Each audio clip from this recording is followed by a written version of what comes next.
West Denver. Sleep deprived and heavily caffeinated. All right, let's do this then. This is the Jeff and Bill Show. I don't understand what's agree with that. They don't always agree, but hey, at least they have coffee. Coffee. And each other. I love you, man. God help us. I want to bless him. We need all the help we can get. Now here's Jeff Hunt and Bill Thorpe. The Jeff and Bill Show on News Talk 710 KNUS.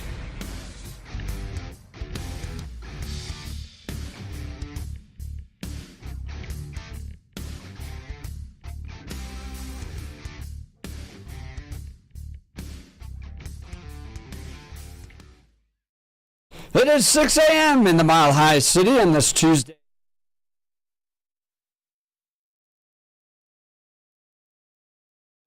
News Talk 710 KNUS. I'm your co-host, Jeff Hunt, along with Bill Thorpe, bringing you the freshest insights, hottest takes from the right, left, and center. Congratulations. You're waking up in the greatest country in history. Let's get after it. We got an entire show planned for you of engaging conversations, critical analysis, but most importantly, your phone calls and texts, because this is where Denver's voice is heard loud and clear. So grab a cup of coffee, Denver, and let's dive into the issues that matter most to you right here, right now. Coming up after news and comment with Blake Olson, Donald Trump calling for the release of Tina Peters from prison. We'll get into that and more. 7 o'clock hour, Rory O'Neill's going to join us. Is it real estate? Is it gold? Is it stocks? Where the experts are saying is the most reliable place to put your money. Talk to NBC News national correspondent Rory O'Neill on the latest, plus $1,000 and a plane ticket out of here. We get into the latest offer from the DHS to get illegal immigrants out of America. Student loan repayments are kicking off again. Plus, King Soopers rated one of the worst grocery stores in the nation. Plus, Brittany Pedersen calling for RFK to continue to fund Narcan. So, lots to cover today. Most importantly, we want to hear from you. 303-696-1971 or text us on the Dan Caplis Law text line at 720-819-5115. Now it's time for your morning dose of Blake Olson. Blake Olson. Blake Olson, news and comment. Good morning. It is Tuesday, 45 degrees, mostly cloudy in Denver, expecting a high of 53 today. The 7-10 5-day forecast is coming up. Our top story, Canada's new Prime Minister, Mark Carney, i.e. globalist, visits the White House today for a meeting with DJT. Carney said he'll fight for the best deal for Canada and only accept the best deal. Tough talk from the lefty who makes Europe his home, and he'll put the EU first. I guarantee you that. Here's DJT. I don't know if he's coming to see me. I'm not sure what he wants to see me about, but I guess he wants to make a deal. Everybody does. They all want to make a deal because we have something that they all want. We have something that they all want. China wants to make a deal very badly. You see what's happening to China. China's being decimated, and I don't want that to happen. But they have to make a fair deal. We were losing hundreds of billions of dollars a year. We were losing $5, think of it, on our trade policies with Biden.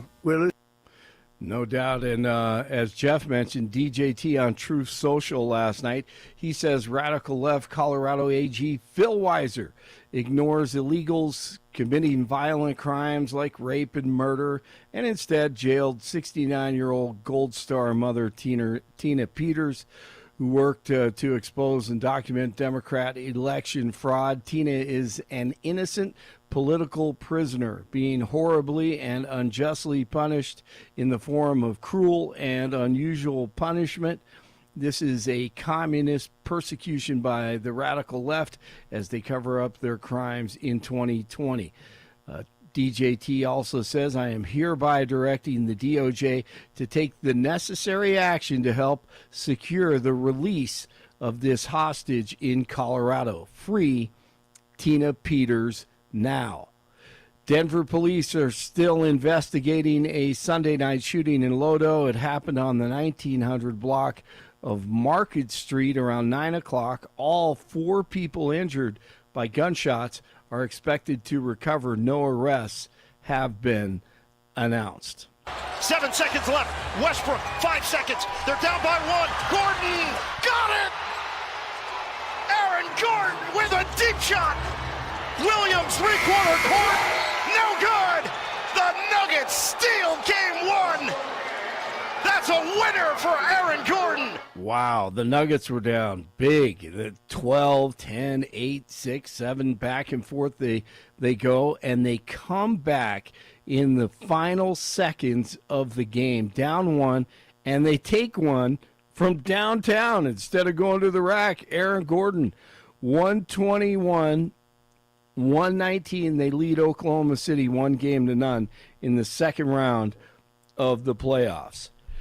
New York AG Letitia James leading a coalition of 19 other attorneys general in suing to block the 47 administration from dismantling the U.S. Department of Health and Human Services.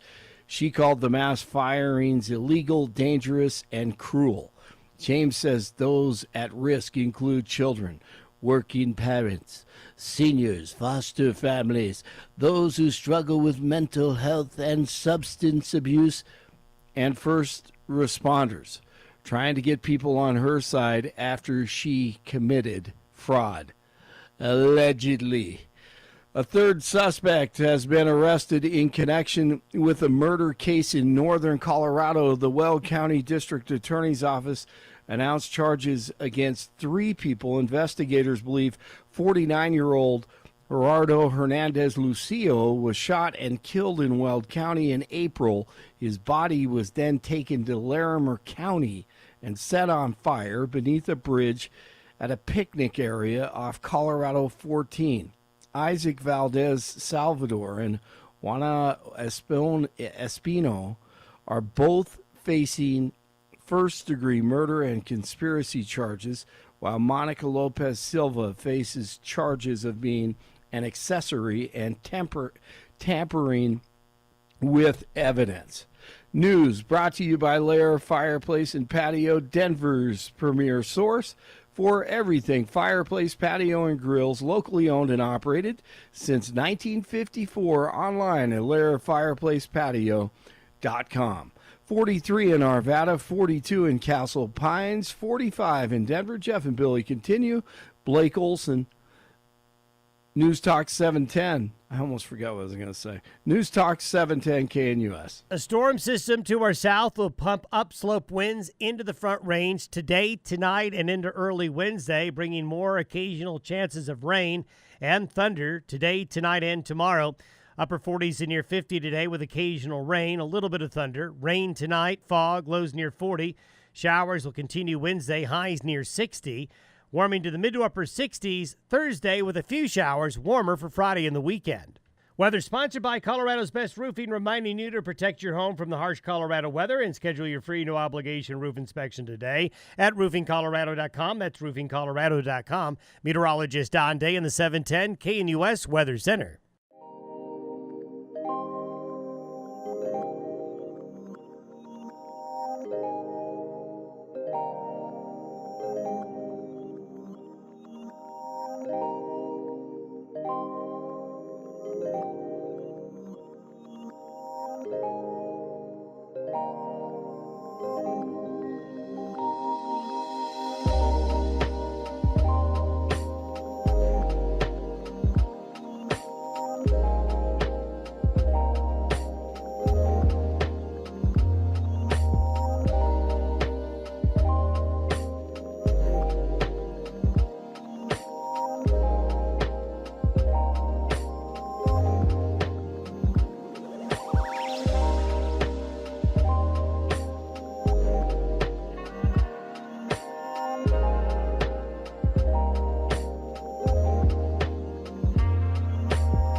Well, good morning to you. Donald Trump posted on Truth Social about Tina Peters, Phil Weiser yesterday. Now, if you remember, he had called the Department of Justice to look into the Tina Peters conviction, see if there were any errors there, those types of things. Well, last night he posted this on Truth Social. Radical left Colorado Attorney General Phil Weiser ignores illegals committing violent crimes like rape and murder in his state and instead jailed Tina Peters, a 69-year-old Gold Star mother who worked to expose and document Democrat election fraud. Tina is an innocent political prisoner being horribly and unjustly punished in the form of cruel and unusual punishment. This is a communist persecution by the radical left Democrats to cover up their election crimes and misdeeds in 2020. The same Democrat Party that flies to El Salvador to try to free an MS-13 terrorist is cruelly imprisoning, perhaps for life, a grandmother whose brave and heroic son gave his life for America. Colorado must end this unjust incarceration of an innocent American. I am hereby directing the Department of Justice to take all necessary action to help secure the release of this hostage being held in a Colorado prison by the Democrats for political reasons. Free Tina Peters now, Donald Trump writes. Now, if you're asking the question, why can't Donald Trump just pardon Tina Peters? Well, it's because she wasn't convicted on federal crimes. She was convicted on state crimes. So that would require Jared Polis. But from my perspective, this is a pretty compelling case, as we have brought up time and time again, even if you believe that Tina Peters was rightly convicted, a 9-year sentence in a state where you can rape a child and get probation. Well, that just doesn't seem right. And in this case, he also brings up the fact that Democrat Party leaders are flying all the way to El Salvador to meet with guys that don't have a great record, who we have documented cases of the spouse, for instance, with Garcia, claiming that she feared for her life, that he was being violent towards her. You have badge cam video of what seems to be like he might be trafficking people. And so in this case, Democrats are willing to fly all the way down to El Salvador to demand his release, to come back to America. Yet Tina Peters faces a 9-year political or 9-year prison sentence. So Donald Trump now trying to step in to perhaps tip the scales in her favor. What do you think Donald Trump's doing here? What are your thoughts, Bill? Yeah, this is dumb. This has no more factual or basis in reality than his claim of putting tariffs on foreign movies. It's that stupid. If you go through his Truth Social post, does he offer any factual basis for overturning the verdict at all? None. He doesn't offer any factual basis, nor does he say that the feds have any power. So if you're a person that has ever talked about the idea of the separation between states' rights and federal rights, you can't be in favor of this, because this is the federal government overstepping states' rights. The feds have no place telling the state what to do in this case. None. They have no way to affect any change. The feds have no power. That Donald Trump can decree whatever the hell he wants. Doesn't matter. And again, it's all emotional. He makes no factual claims about what was wrong inside the case. He just likes to spread a lot of innuendo and rumor about Phil Weiser, who didn't actually prosecute the case. They did have people from his office that did work on it, but the charges were brought by the Mesa County DA, who's a Republican, and went through a Mesa County grand jury, mostly Republicans. And then she was convicted by a Mesa County jury, mostly Republicans. So where's the nefarious Democrat actions in this one? Where is it? And if we're going to talk about Garcia, fair. What has he been convicted of? Yeah, exactly nothing. That's the thing. Garcia hasn't been convicted of anything. So it's a horrible analogy. You can sit there and say, oh, the Democrats support this guy, but not this person. Okay, so what? But at the core, Tina was convicted. So what? Yeah. You got a 69-year-old woman sitting in prison. She was convicted by a jury of her peers. convicted. You and I both disagree with the sentence. That's different than saying she was railroaded and wrongly convicted. Donald Trump is saying she was wrongly convicted because of Democrat lies, and she wasn't. There isn't a single thing that is factual about his Truth Social post. Not a single damn thing that has any real relevancy to the case. She was indicted by a grand jury of her peers. She was convicted by a jury of her peers. Yes, the sentence is egregious, but it doesn't mean she wasn't guilty. Doesn't mean she didn't have her day in court, which is exactly the opposite of the example he gives with the gang member that is alleged that went to El Salvador.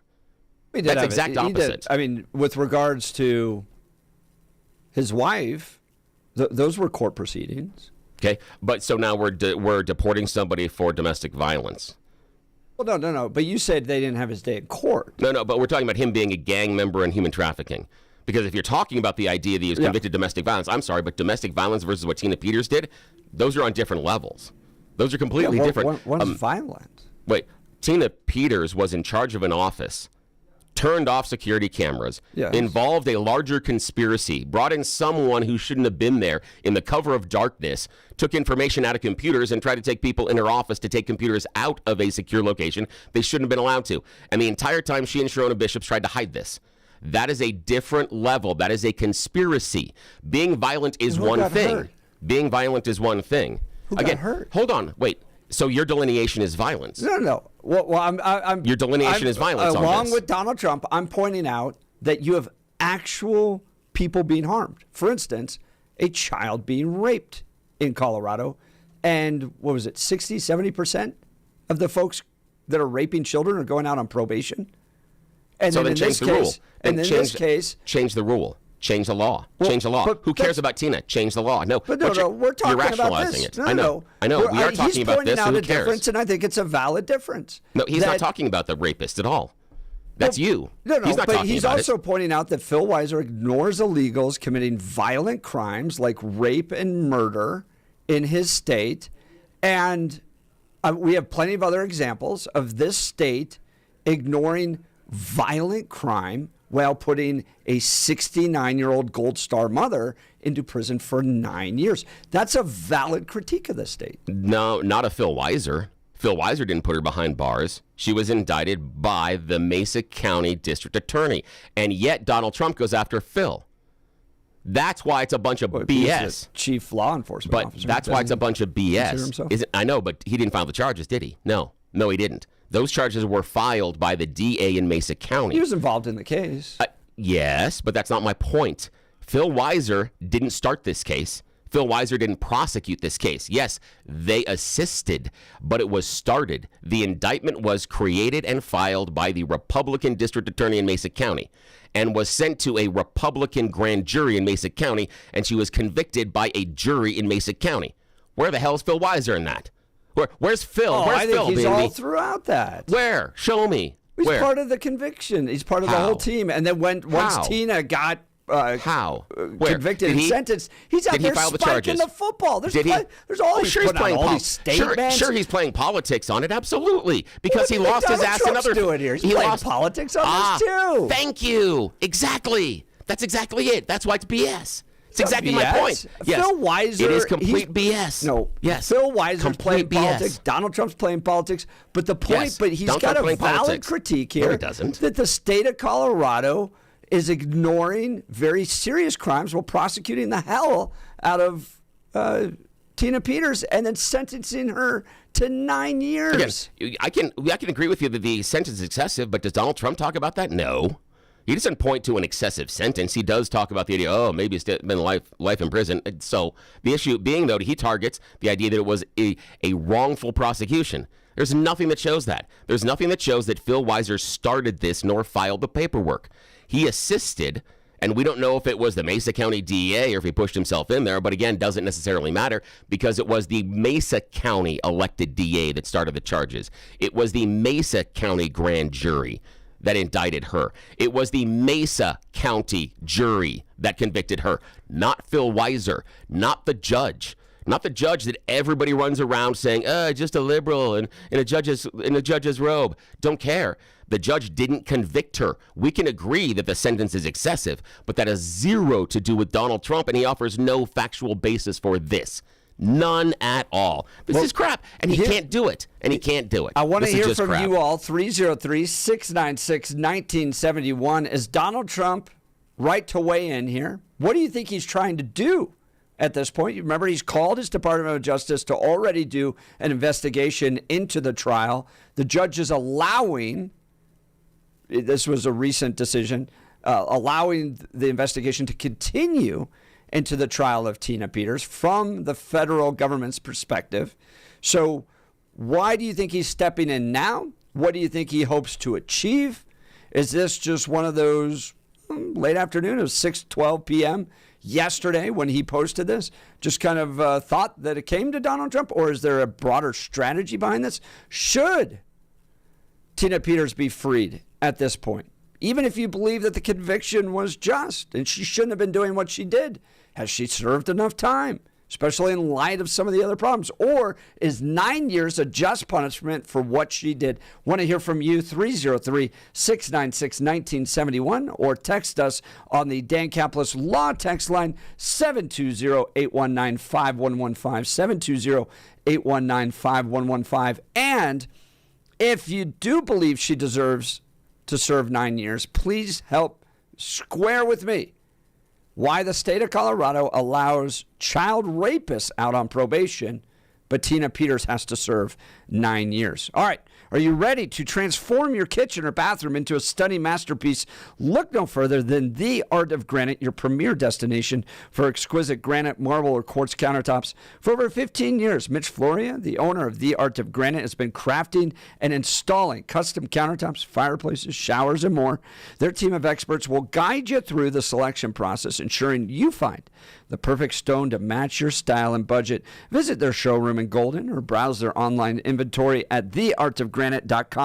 Discover the endless possibilities for your home renovation project. All you got to do, listen to this, folks, mention KNUS and get a free bathroom countertop with new kitchen countertops, or choose a free kitchen or bathroom sink with any countertop package. Don't wait. Transform your home into the oasis you deserve. Schedule your free consultation with Mitch today. All you got to do, visit theartofgranite.com. That's theartofgranite.com, and mention KNUS for those exclusive savings. Transform your kitchen or bathroom dreams into reality with The Art of Granite. Again, visit theartofgranite.com. Lots of text messages on both sides of this. Go, Jeff. Cry harder, Jeff. Literally text messages one after the other on this. Would love to hear from you. Please join the conversation. Donald Trump calling Phil Weiser a radical left Colorado attorney general, ignoring illegals, committing violent crimes like rape and murder in his state, and instead jailing Tina Peters for a 69-year-old Gold Star mother who worked to expose and document Democrat election fraud. Want to hear your perspective. Again, phone line 303-696-1971. You're listening to the Jeff and Bill Show. This is Denver's Talk Leader, News Talk 710 KNUS.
Welcome back to the Jeff and Bill Show. Donald Trump yesterday evening posting about Tina Peters calling for her to be released.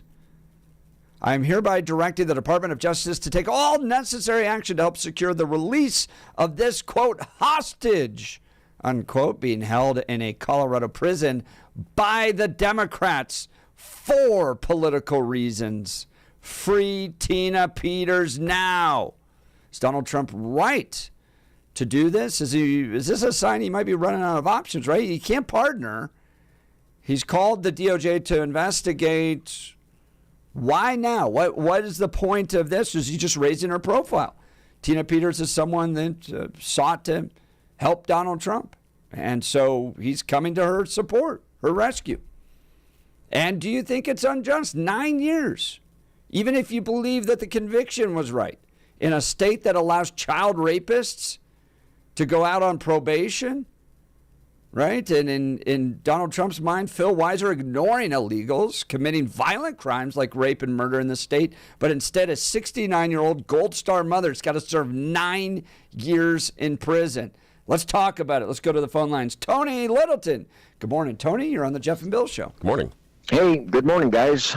I actually called to talk about another issue with you, but I'll at least respond to this quickly, and that is, you don't have to believe everything that Donald Trump says or writes. He talks about Democrats. This is all Democrats, and it's been pointed out to you, this was all Republican action. His referral to the MS-13 guy, that's been, Donald Trump had to sit across from a reporter who had to explain to him that those MS-13 symbols on his fingers are photoshopped on there. So there's a lot of things that aren't true. MS-13, but the actual tattoos weren't photoshopped.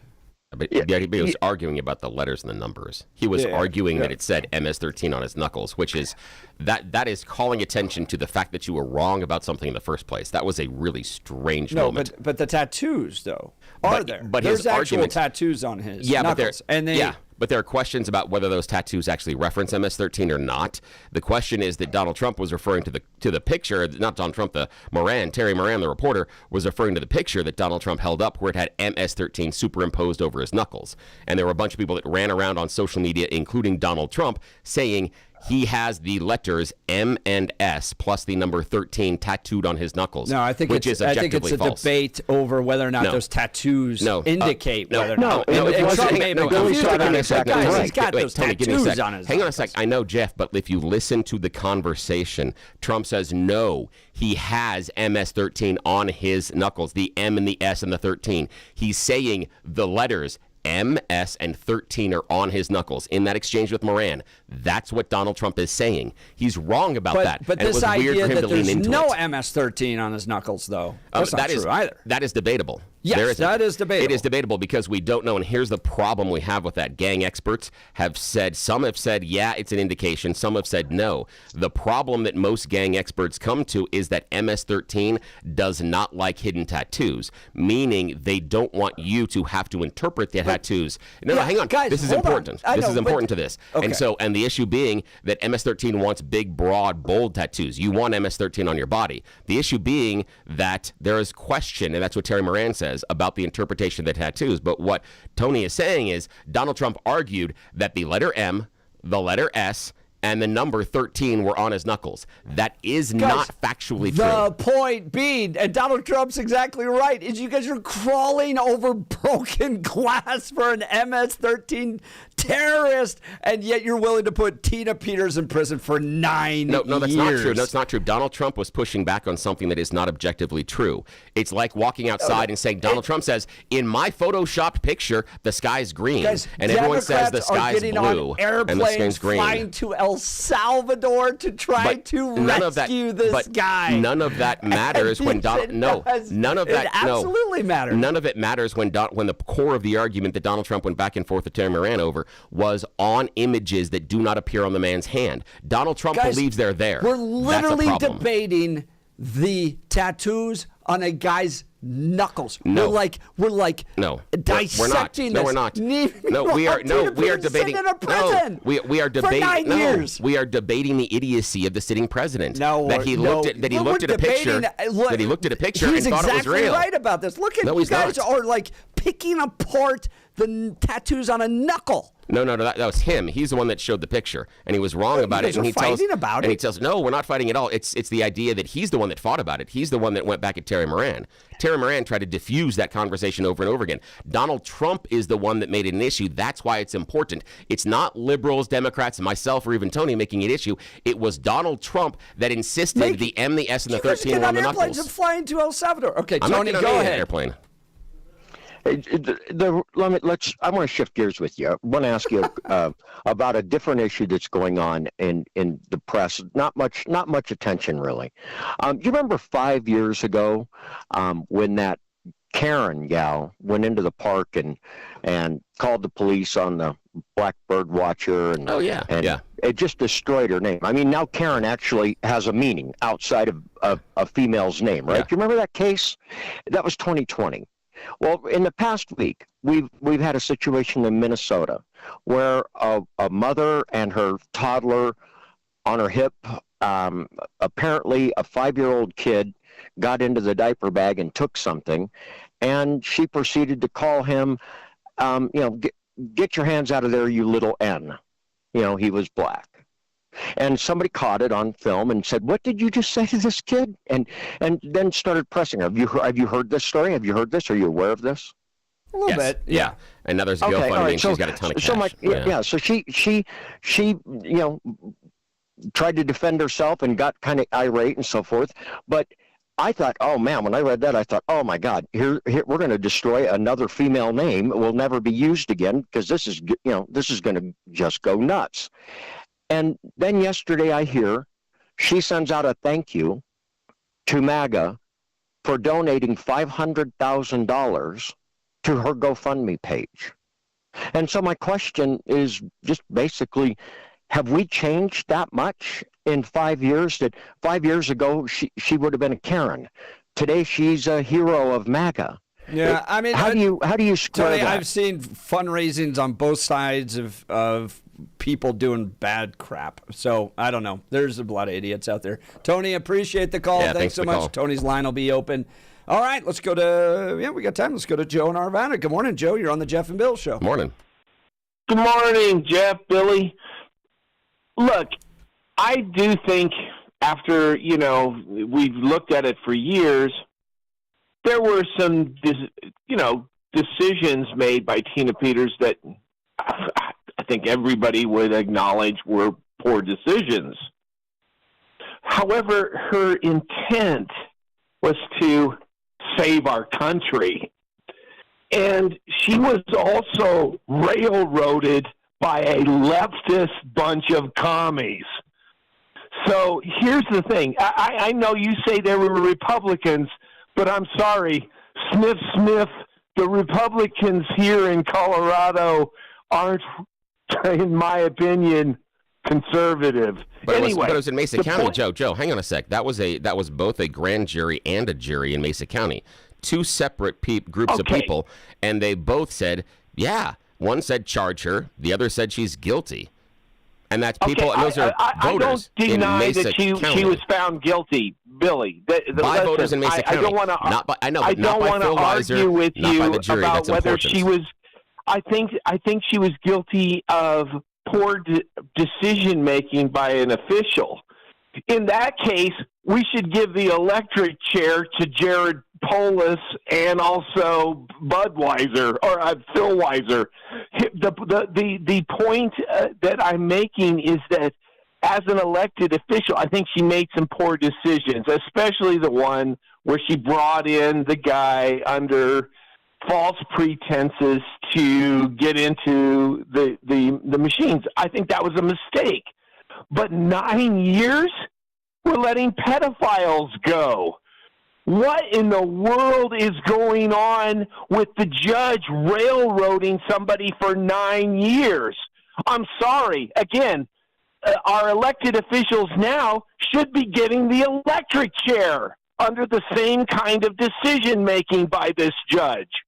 Think about it. We have 100,000 illegals on the voter rolls. Where's the charging for our current Secretary of State?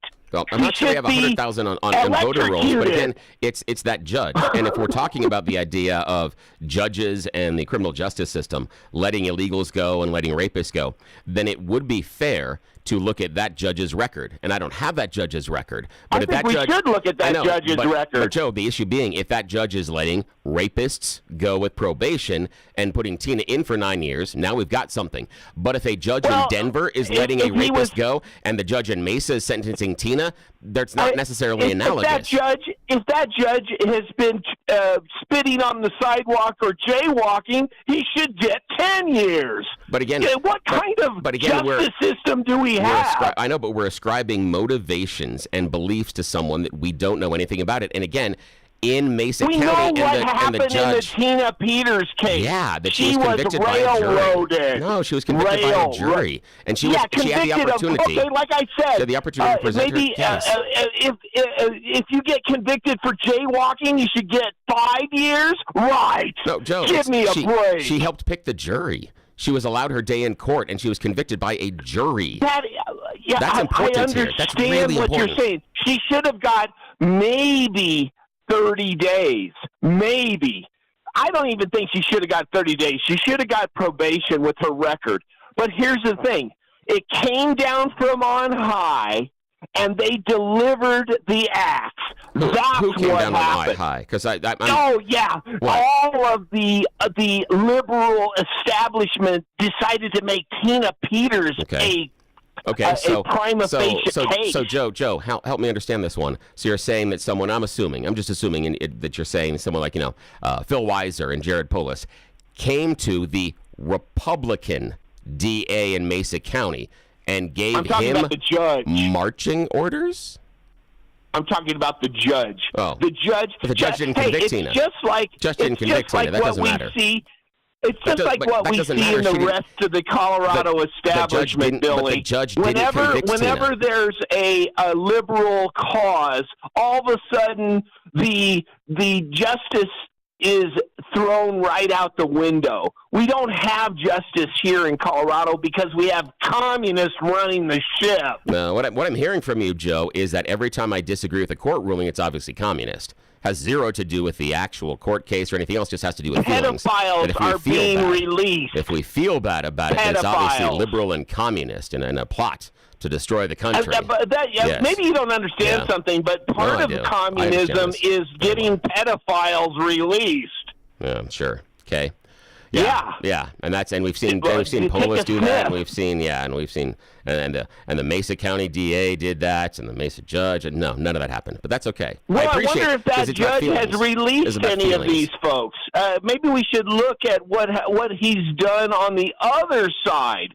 When there's a leftist being prosecuted, let's see what Mr. Judge has been doing on that side. Have you ever decided to investigate that? I do think, I'm not assuming that he's we're kind of like speaking prior to the results of the investigation, which is kind of why I raised the question why Donald Trump posted this, right? Because DOJ is looking into this. Maybe there was I think what he's upset, he's frustrated because he can't go ahead and offer her a pardon. He should be able to. Jared Polis obviously isn't going to offer a pardon. Now, why is that, actually, Billy? Because she hasn't requested clemency. No, she Give hasn't. me a break. No, Jared Joe, Polis wouldn't offer her clemency if it was his own daughter because she's a Republican. Joe, you just asked me why not. She has to ask for it. In my understanding of the process and Jared procedure. Polis come out and tell us why he won't offer her anything? Okay, so 9 years. Okay, so hey, now, Jared, where were you on all of these criminals that are getting out? So obviously, it's liberal Jared. Where have you been? When Tina's not asking to be let out of jail and not requested anything from Jared, he has to take the affirmative and say why he's not doing something he hasn't been asked to do. Does he ever say anything about the case? No, it's all behind closed doors. That's dumb. Joe, I mean, seriously, you're asking him to say something about something that hasn't been asked of him yet. That's just dumb. He shouldn't comment on the Tina Peters case. It's a political prosecution. According to you. And you wanted to comment because of political prosecution. Here's the thing. According to every conservative, but you're not one, brother. Yeah, I'm not a conservative. No, I've never said. I've never held myself up as one. No. We all know. Yeah, I know. Bro. And I'm proud of that. Yeah, but bro, you I'm proud don't of think that. you're a liberal. And you are, no, buddy. I'm not. No. Have you heard me go after Mike Johnston? Just yesterday, I went after That's Johnston. Hilarious. You can laugh all you want, Joe. I do have this question, and this comes from a Mike text Johnston message. Went after Denver stuff. Yeah. This is a fair question on the text message. Is we prosecute the hell out of Tina Peters for what she's done with regards to election stuff. How did Jenna Griswold avoid any form of prosecution? Exactly. Intent. Here, listen. This is the simplest question. Intent. How many hundreds of thousands of illegals? It's actually in the law she passed. It doesn't require intent. I know, but that was the ruling based on the investigation. That because she lacked intent. So they just ignored the law? Guess what? That can happen all the time. District attorneys can make charging decisions all the time based on the case. Yeah. No. Let's bring George Brockler on. He talks about this all the time, that they have charging decisions. And the DA, the person involved in the investigation, decided that because she lacked the intent, it was unlikely to get a conviction. However, when we're talking intent, remember, Tina Peters and Sharona Bishop set up a private encrypted chat in order to talk to each other and people that were not authorized to get access to those computers about how they were going to affect this plan. That's something Jenna did not do.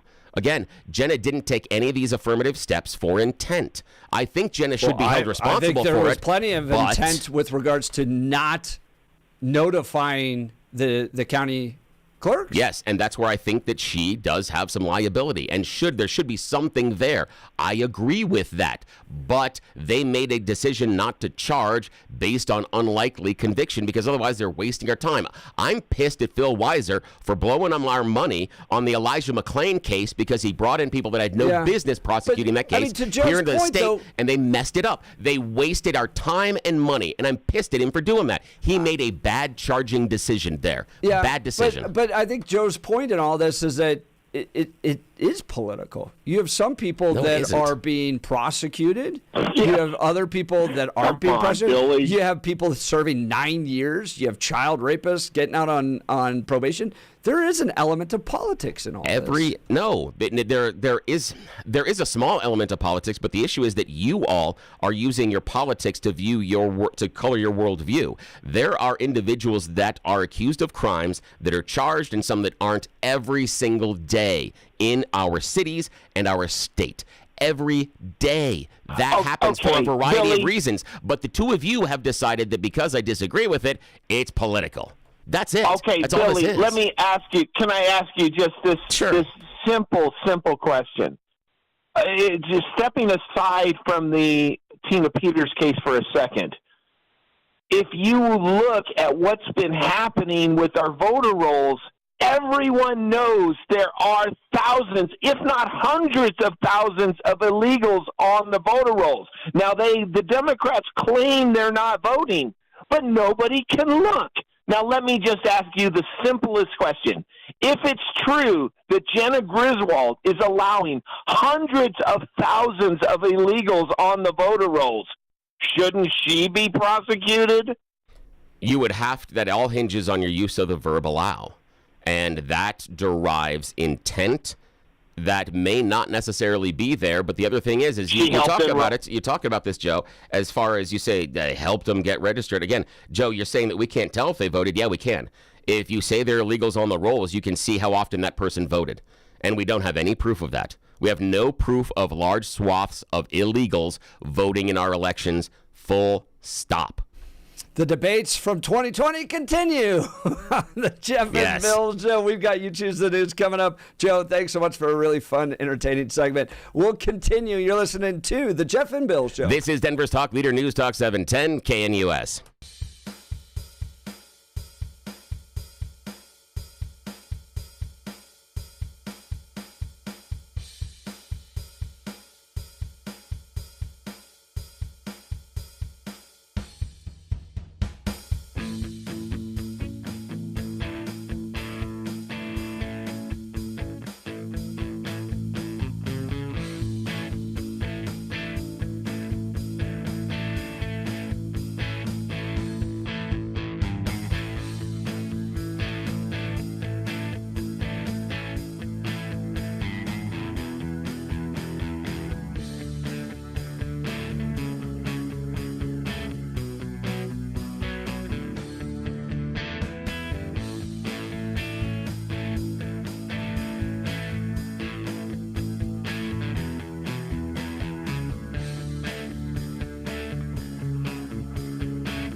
You know, the Super Bowl has a halftime show. The Jeff and Bill Show needs to take a moment for a little bit of levity after some serious debate over Tina Peters. This is our time for You Choose the News. The halftime show. I like that. Oh, that's a great way to think of this. Yes, it is your intermission on today's Serious Talk. It is America's favorite fake radio news game show, You Choose the News. I've spent mere moments this morning scouring our interwebs for really dumb stories about us humans and giving them more ridiculous headlines. The headlines today have a theme. Why would we be this irresponsible with valuable airtime? Because those in charge have no idea we do this. They don't wake up for about another 7 minutes, so we are going to take full advantage of being left unsupervised. And yes, we've even pulled Blake Olson from the news department in on this because we want to spread the blame around in case we ever get caught. That's really what it is. Alrighty, so Blake Olson in the news department. Jeff Hunt is in the studio. Gentlemen, here are your choices this morning. Headline number 1. Circus Dum Dum. Headline number 2, Weather Dum Dum. Headline number 3, Painful Dum Dum. And headline number 4, Electric Dum Dum. Sort of a theme. Start with Electric Dum Dum. Yes, Electric Dum Dum. Hey, it's happening. The robots are taking our jobs, but hey, only the stupid people, am I right? Haha, no, I'm kidding. Okay. Burger Bot, brand new fast food joint making its debut in Los Gatos, California. It's one of San Francisco Bay Area's most affluent sites, and they have a shiny new fast food concept where the burgers are made by the robots. They have unleashed a pair of new robotics burger bots, and they're claimed to make perfectly consistent burgers every single time. Plus, they never complain about being late or show up drunk in the morning. So, now, before you pull out all the protest signs and start to picket them, a full staff of humans is also still employed at the restaurant. The bots only handle burger production and operation, from grinding the meat to griddling up and tossing it onto a conveyor belt and assembly line. Then the humans assemble the ingredients at the other side and do the complete ready-to-eat burger, and then do all the customer servicey stuff as well. In fact, they can turn out a burger every 27 seconds. Now, before you think the restaurant workers are mad about this, in a recent survey, 67% said they actually would love to have a robot take over the more menial, ugly tasks of their job, like cleaning the bathroom. I might actually get the burger the way I ordered it. Yeah, I know. Yeah, and that's the thing is they say that it's done perfectly each and every time, and they assemble all the stuff and they put it on afterwards, and then you have the humans, and the humans run around and they make sure, they can do the Chick-fil-A type stuff. Yeah. So that could be kind of, I can say that. Not bad. Yeah. My pleasure. Alrighty. Now. Yes. Sure. Okay. Blake Olson, sir. Circus Dum Dum, Weather Dum Dum, or Painful Dum Dum? Let's go with the Weather Dum Dum. Yes, Weather Dum Dum. National Weather Service is issuing warnings right around the country saying you need to be on guard, especially if you live near a Doppler radar unit. The Veterans on Patrol, an anti-government militia organization, has said they're controlling the weather. Yes, they are accusing NOAA of nefarious actions normally reserved for superheroes cartoons. The group is advocating for everybody and anyone to join them in conducting penetration drills on NEXRAD sites to identify weaknesses which can be used to ultimately destroy the sites. You know, the big weather round balls that do radar and stuff like we have at Buckley? Yeah, they think those are controlling the radar, so they want us to attack them. Yeah, that's great.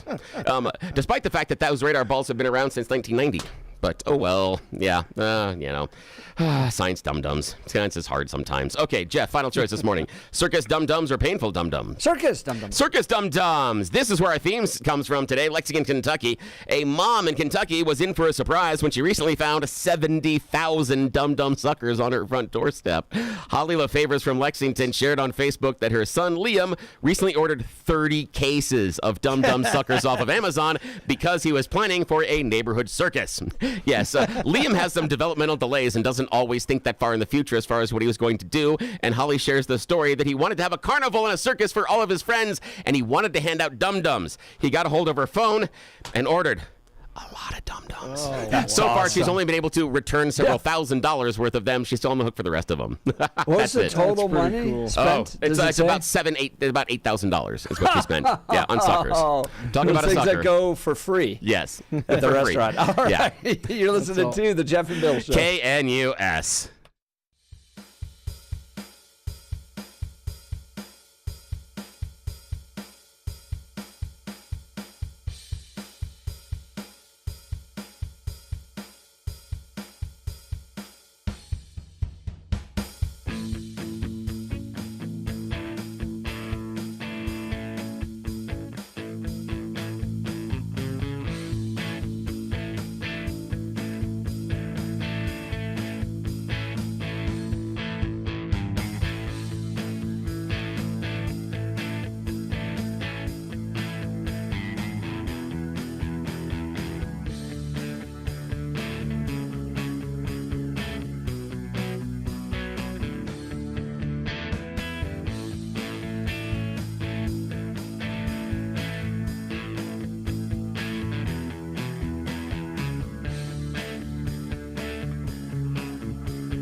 It is 7 a.m. in the Mile High City on this Tuesday, May 6, 2025.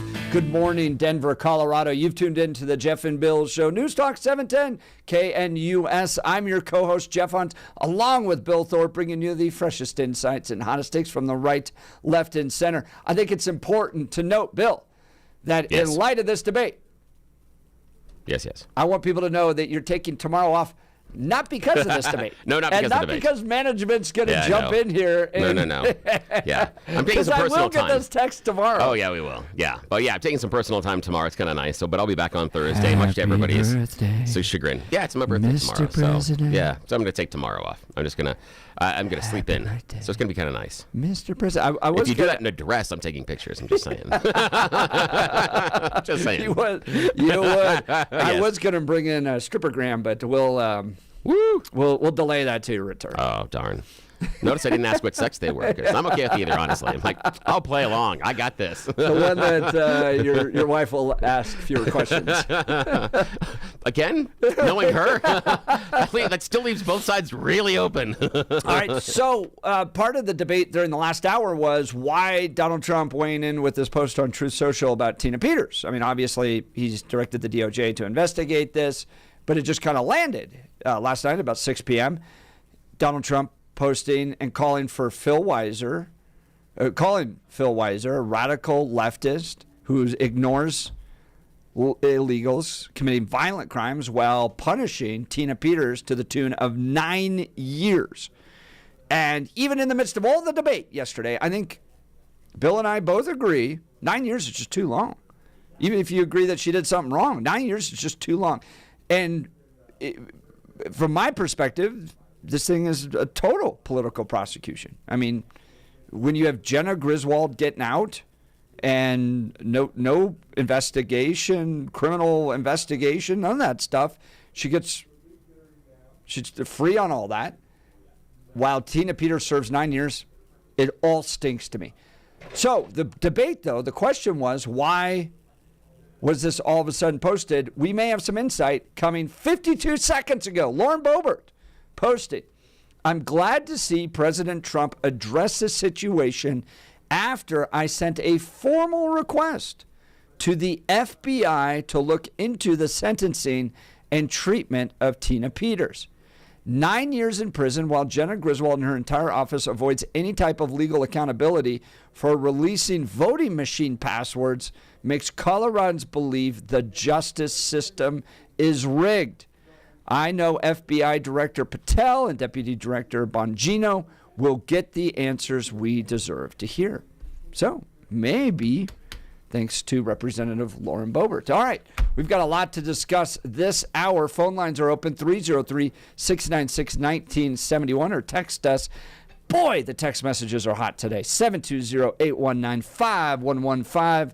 Coming up in just a second, Rory O'Neill, NBC News national correspondent, is going to join us. It's real estate, and they aren't making any more of it, or stocks, or gold. National correspondent Rory O'Neill will look at what the experts are saying are the best and most reliable places to put your money, honey. We'll get into that here in a second. We're also going to talk DHS offering illegal immigrants $1,000 and a plane ticket out of here. Also, student loan repayments. Is that affecting you? Those clicked back on for the first time in 5 years yesterday. King Soopers rated one of the worst grocery stores in the nation. And Brittany Pedersen sending letters to Robert F. Kennedy. You remember her? She's Heroin Barbie. She's now in Congress, and she wants taxpayers to continue to pay for Narcan. So, whole lot to discuss. But now it's time for your daily dose of Blake Olson. Blake Olson. Blake Olson, news and comment.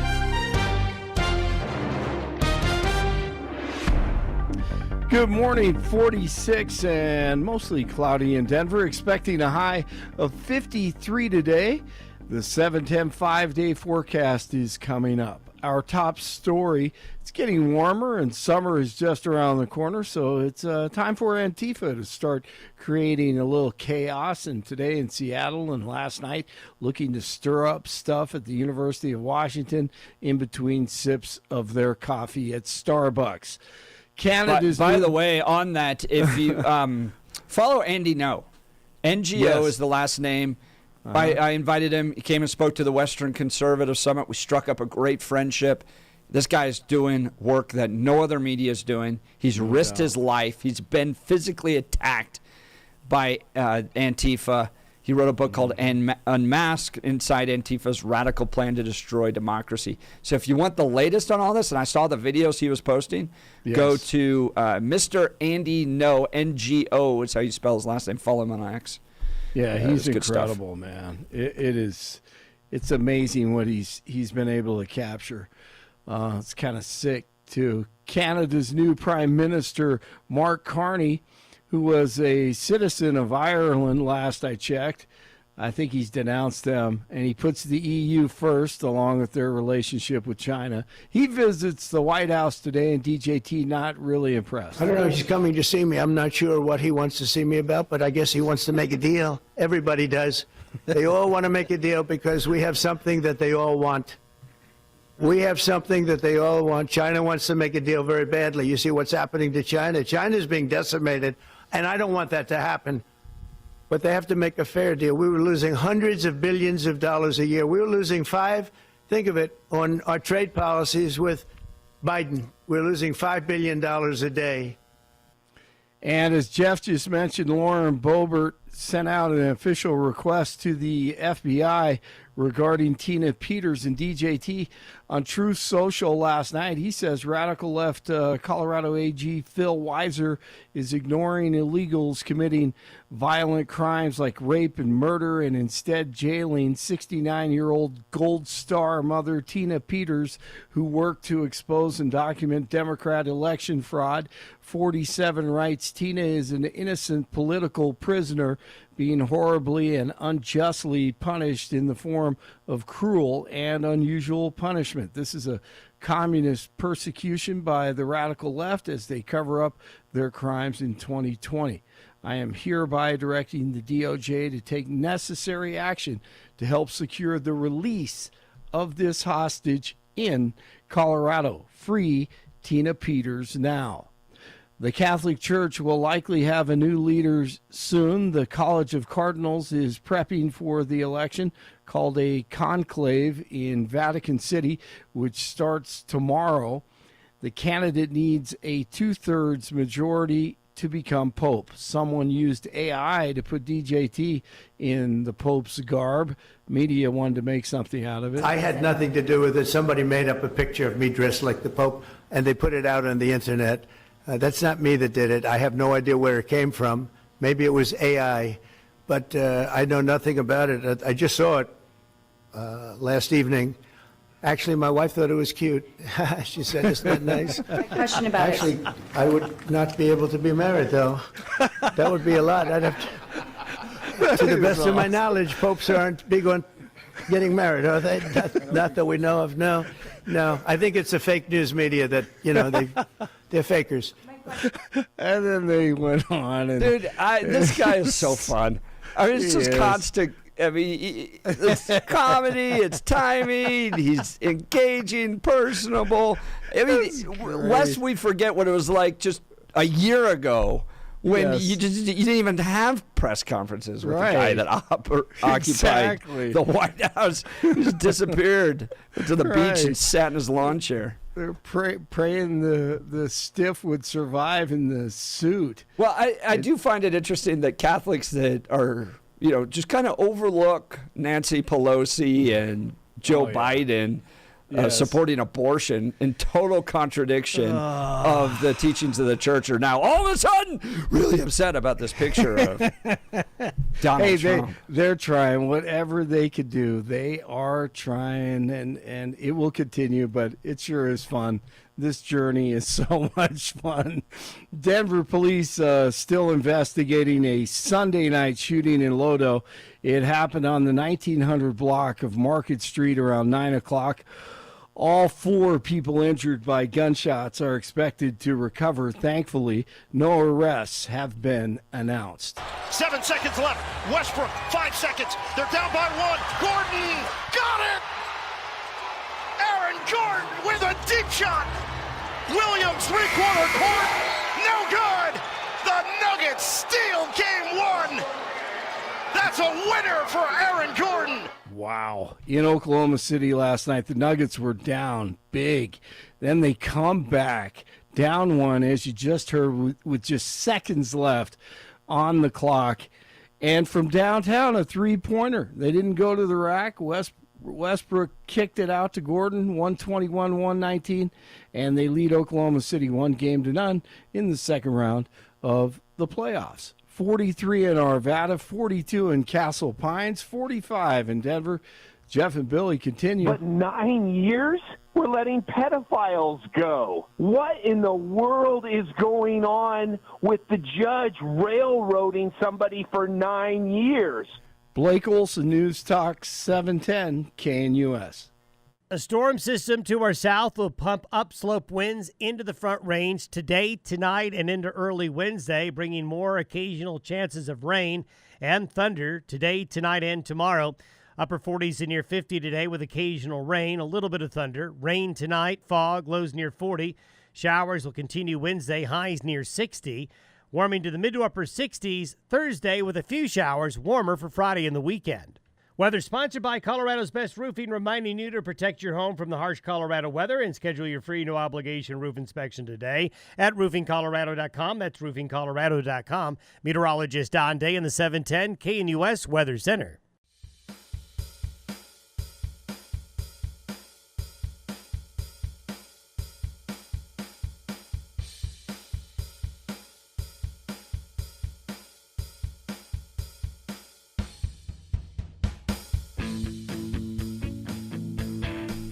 Rory O'Neill will be joining us here in just a second. You're not going to want to miss this conversation. What are the experts saying are the best places to put your money right now? Real estate, stocks, gold, all that stuff. Woo. This is going to be good stuff. Rory O'Neill, NBC News national correspondent, will be joining us. So recently, our family had our AC unit go out. Now, there's a debate within the Hunt family about this because I grew up in Colorado and you just... you really use your AC all that much. Even during the kind of hottest parts of the summer, you would keep the windows open at night, run a little circular fan in the room, close the windows during the day, and you could pretty much get through and be okay with it. My spouse, on the other hand, who grew up in the deserts of California, where it gets into the hundreds. So that AC unit just runs and runs and runs and runs to keep it comfortable. So we had to get a new AC unit. And we went out there and we talked to a number of different companies, had them come out and give us bids and stuff like that. Got a chance to meet the folks over at L&L Heating and Air Conditioning. All right. Not only did we have to get a new AC, what we learned was that the furnace that was installed just wasn't nearly big enough to be able to heat and cool the entirety of our house. And they're exactly right. We had pockets of our house that just never really adjusted to other areas of the house. So had to get them both done, and they got it all done in one day. This was amazing. They show up with their professional trucks. I mean, this isn't some white van all dented up. Some guy chucks the air conditioning unit out the back. No, this was real professional stuff, okay? These folks got it done. 1 day installation, no stress, personal service from start to finish, and they even followed up to make sure everything was perfect. I texted with the folks, 1 week out, how's everything going? Great. 2 weeks out, how's everything going? Great. I mean, they were checking up to make sure, and we really had no problems at all.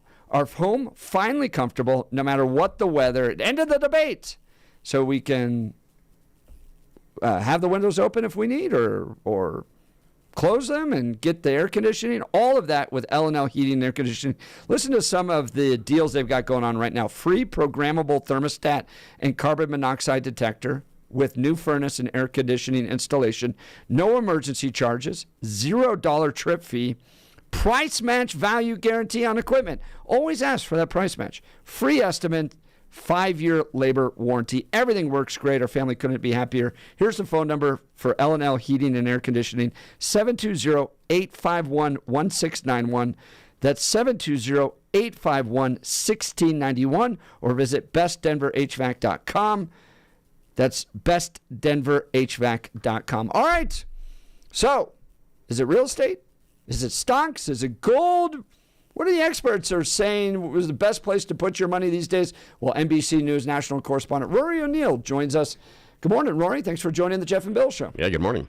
Sure, good morning. Hey, good morning. And look, this is not what the experts are saying. This is what Americans are saying, okay, to be clear. So this is not financial advice. Don't invest by what we're talking about right now. This is just a general opinion of these days. How do Americans feel is the best way to invest long term? And according to this Gallup survey, 37% say real estate is the top way to invest. Buy dirt, I think as the country song goes, right? Buy dirt and raise your family on it. So what's the, from the American's perspective, what is the point, or I guess the reason why Americans are putting their faith into real estate? Well, look, we've seen strong returns on real estate, and this Gallup survey is interesting because these numbers actually do change. Now, from year to year, real estate has stayed about the same in this survey, but the percentage of people who said stocks, that took a pretty big hit, down 6 points, because this survey was conducted during the first 2 weeks of April. That was just as the president was announcing the tariffs. We saw those 1,000-point swings in the Dow. So, and people losing a lot in their 401ks on paper. So that spooked a lot of people. So now only 16% say the stock market is best long term. On the flip side, we saw an increase in the percentage saying that gold is the way to go. 23% say gold is the best long-term investment. And there are 4% out there who say cryptocurrency is the best way to do it. Crypto's still hovering down at 4%. I was curious about that. Yeah, those crypto bros. Yeah, what are they thinking? Well, I was talking to a lady that manages securities, not securities themselves, but the actual notion of security for investment firms and crypto to make sure that you don't have cartels and stuff like that, money laundering via crypto. And even she was like, maybe not crypto. No, yeah. Maybe not. Maybe not. So, Rory, was mattress anywhere in that, in that investment profile? People are like, no, I'm just stuffing the stuff in my mattress.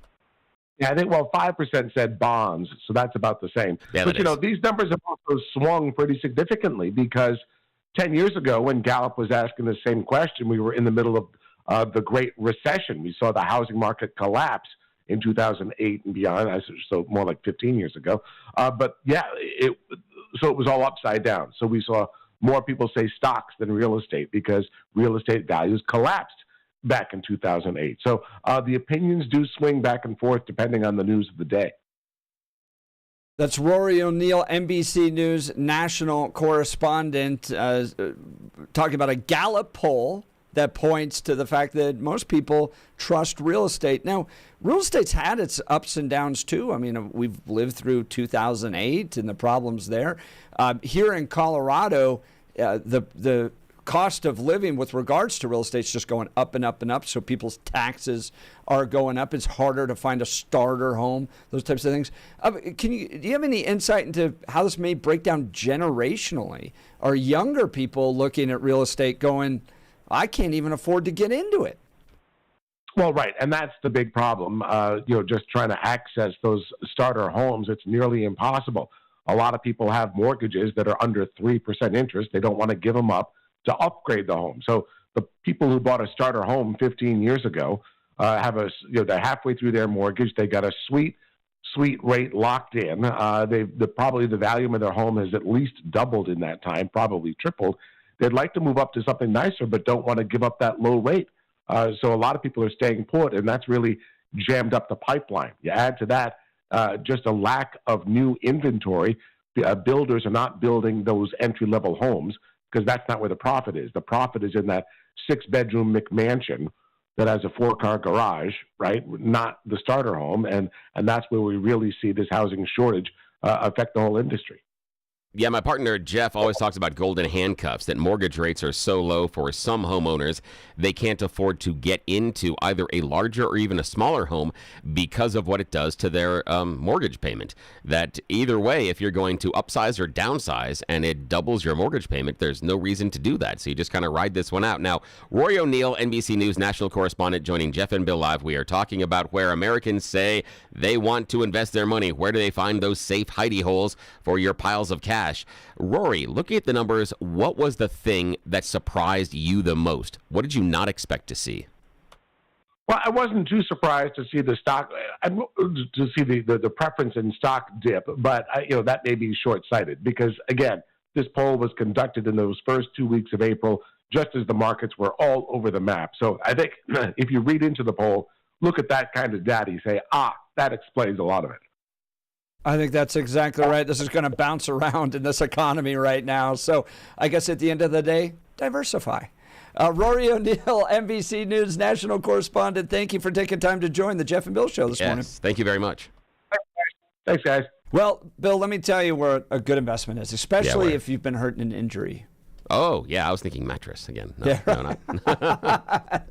Yes. If you've been injured in an injury car crash, right, or an injury case, a good investment, Dan Caplis with Dan Caplis Law. I've known Dan for well over a decade. This is one of the most trustworthy guys I've ever met. He's so solid on his values. Right there with us on this show. That matters because who you choose to represent you in an injury case says a lot about you to everybody involved in the case. But 40 years, guys, 40 years of service to the people of Colorado getting justice.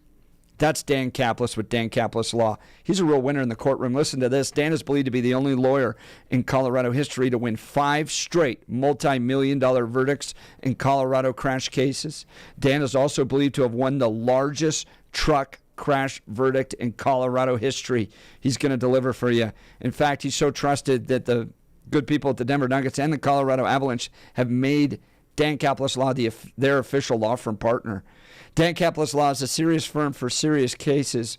He accepts righteous injury cases on a percentage fee basis so that he can represent good people from all walks of life without regard to ability to pay. So if you need Dan's help, give him a call. Here's the phone number, 303-770-5551. That's 303-770-5551, or hit dancaplisLaw.com.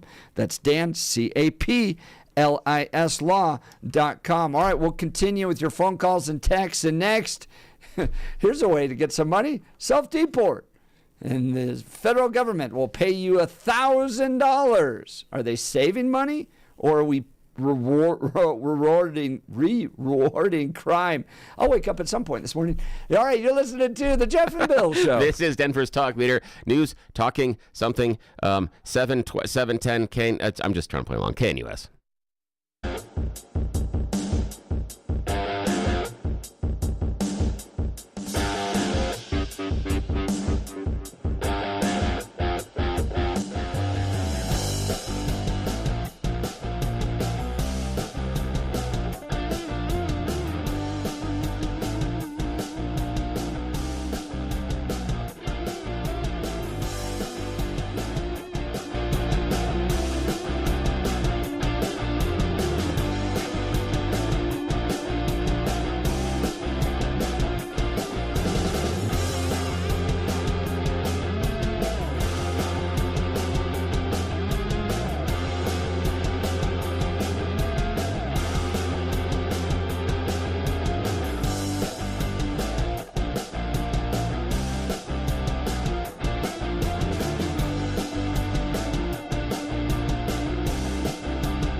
Welcome back to the Jeff and Bill Show. Fox News reporting DHS unleashes possible money-saving measure for illegal aliens to self-deport, calling it the safest option.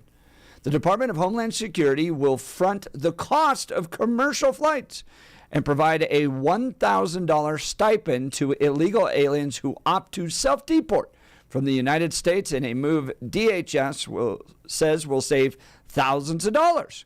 And that was kind of my initial reaction to this, was going, you're going to get a $1,000 stipend and a plane ticket and you came here illegally? Well, they answer that. The department says this will be 70% cheaper for American taxpayers, as it currently costs DHS on average over $17,000 to arrest, detain, and deport someone. Those are your dollars. DHS told Fox News that paying for aliens to remove themselves, even with the stipend, is anticipated to cost only around $4,500 on average. So again, $4,500, stipend, airfare, all that stuff, time for the deportation, versus $17,000, which is the average cost. The stipend would not be paid until it was verified that an individual self-deport. Aliens will use the CBP Home Self-Deportation app to access the assistance, said DHS, and DHS expects self-removals already in the thousands to ramp up significantly with this announcement. Now, Bill, I go down to these protests and I talk to folks and they go, people in cages. We shouldn't have put people in cages. And one lady I talked to yesterday, I was like, well, how do you expect people to leave? We can ask them nicely. They don't seem to want to go. So to me, this seems like an appropriate middle step. We've asked illegal immigrants to go. They're not going. All right, so we could jump to spending $17,000 per illegal to arrest, detain, deport.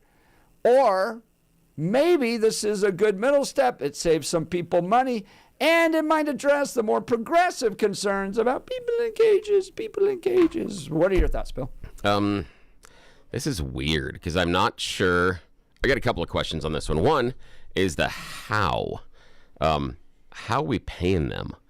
Because they can't get the money until they're back in their own country. So are we wire transferring them money? How are we getting them the money? Amazon what gift account? cards. I know, that's the idea.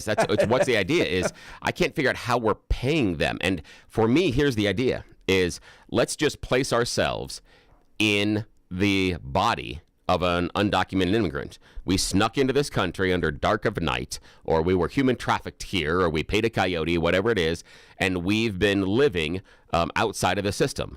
We've been able to manage for a couple of years now to avoid the system, avoid detection for a variety of reasons. Either we bought an illegal Social Security card and are working legitimately under that, or we're just getting paid under the table, we're doing day labor, we found a company that doesn't care, whatever that is. And the government comes and says, we'll pay you $1,000 to go home, plus you won't get dinged, and you can still apply for legal citizenship, and we'll pay for the flight. But you don't get the $1,000 until you get home. Do you trust that? Because the first question you're going to have in your head is, how? How do I get paid? I have to first identify myself to them, and they say they're not going to wrap me up in deportation proceedings and everything else, but do I trust them? We have other people that were here that were waiting for and have been given hearings for immigration status and have been picked up during those hearings. Some have been picked up while they're at those hearings. Some have been picked up after leaving those hearings. Some have shown up to hearings that were completely and totally bogus. So do you trust our government to hold up their end of the bargain? Or is this just allowing you to identify yourself so they know where you are and they come and grab you before they pay you the $1,000 and get you out of the country? So why would I trust this? Because the end payment doesn't seem very likely based on functionality, because now I have to tell the government where I'm going, who I am, and then I have to give them my banking information? I'm not even in the country yet. How do I have a bank there? So that's the problem I can't figure out. And the other Starbucks gift cards. Yeah. The other thing I got to figure out is how's the Trump administration paying $17,000 for this? Because the numbers that I found under the Biden administration was $10,500. So we're spending over $6,000 more under the efficient Donald Trump administration to deport these people? Well, hang on, even then it would be cheaper, $4,500 versus $10,000. The issue, but no, what I'm looking at is that Trump is spending more. Trump is supposed to be the businessman. He has the Department of Government Efficiency. He is about spending the money as efficiently as possible because of the vast amount of waste and bad priorities under the Biden administration. But somehow the Biden administration managed to do this more efficiently economically? How the hell is that possible? Dude's supposed to be a businessman. He's supposed to be running the country like a CEO. And we're spending more to deport illegals under him than we are under Biden? How is that even possible if he's supposed to be this business wizard and we got the Doge? Were you looking at like total dollars spent divided by total deportations? Yeah, that was just numbers that. But that would make sense because he didn't deport as many people. But per person though, they said that they broke it down per person about 10,005. So now we're just spending more. Okay, I would assume that even if we are spending, if we are deporting more, it would create a greater efficiency. Just didn't spend that much money. The issue is he just was able to do it more efficiently. He just paid less to get them out of the country. That's what I'm challenging. I'm challenging how you came up with that number. They were asked the Biden administration, and they released numbers on the per person cost. And this was when Donald Trump started his deportation. Right. So of course we can say, obviously the White House was lying. Maybe Biden just didn't spend that much money on deportation. But still, it would be a per person. So even if he didn't spend, if you didn't spend as much and you didn't deport as many people, you're going to have a lower per person. You would have deportation. Not necessarily, because it should cost you the same amount to deport a person. It doesn't matter. Numbers are. In fact, if you deport more, you should get market efficiencies. You should be able to. But if you have to spend more because you're deporting more, yeah, that number's going to go up. No, not per person. Not necessarily. No, because it would still be divided by per person. If I have $1 million and I'm deporting 1,000 people, or I have $2 million and I'm deporting 2,000 people, those numbers are still going to work per person. You can still break it down on a per person basis, and Biden was spending less per person to deport, and that's what I'm curious about: is how is that market efficiency not capitalized by the Donald Trump administration? I think I'm not sure that's a fair critique, because I think you're not taking into account the fact that we're spending a lot more all of a sudden to deport more people. Yeah, but that again, it still divides down to a per person cost. So again, it talks about efficiency of spend. You can spend more money and deport more people, but if you're spending it less efficient, that's the number you get. But let's say you deport 100 people, and you're going to spend. We're only going to spend $1,000 to deport 100 people, but then all of a sudden we're going to deport 10,000 people, and we need to spend $100 million to get there. Yeah, it's going to look a little bit more expensive. Well, that's because you have exponentially increased your spend versus the population. That's what I'm pointing. Yeah, and that's my point too. Bad money spend. Right. Yes, that's what I'm asking. Bad money spend. Oh yeah, No. I think you're attributing stuff here. You're missing the point, though. The point is he's deporting more people and he's spending more money to do that. Yeah, that's my point. He is spending more money per person. And you're attributing it to efficiency. No, yeah, because he's spending more money per person. That's the issue. Is the way you can figure out the efficiency? He's actually deporting people. Hang on. That doesn't impact the per person cost per se. No, it doesn't. Of course it does. No, it doesn't. No, it doesn't. Because otherwise, here's the reason, is if we can't break it down based on one company spending X amount of dollars to reach these advertisers or these consumers, and another company spending X amount of dollars to reach these number of consumers, you do it based on a per person basis. That's how you compare the apples to the apples.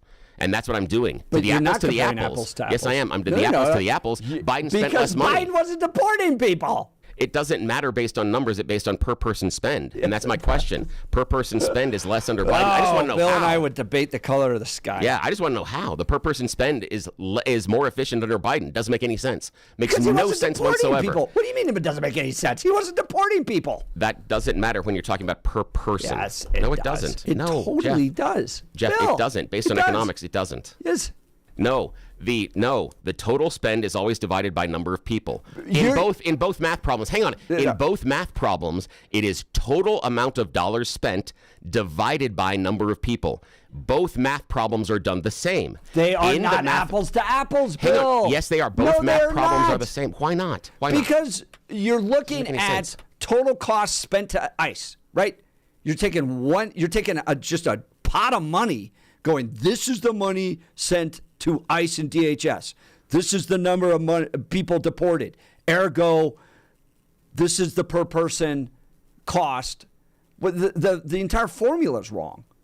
And then you're dealing with broken motivation. No, it's mathematically so valid. If somebody spends more money and deports more people, and all of a sudden you're ramping up this entire system, and you're getting more people out, right? And you're having to pay more DHS and more judges and more agents and all this stuff. You're ramping that whole system up, and then you go, well, it's not as efficient. You're missing the entire point of it. No, and you got your formula wrong, No. and you're just taking giant pots of money and contributing and trying to do apples to apples comparison when they're not even the same thing. No, they are. It's mathematically valid. Total amount of money spent. Yeah, total amount of money spent divided by number of people served. That is mathematically valid across the board.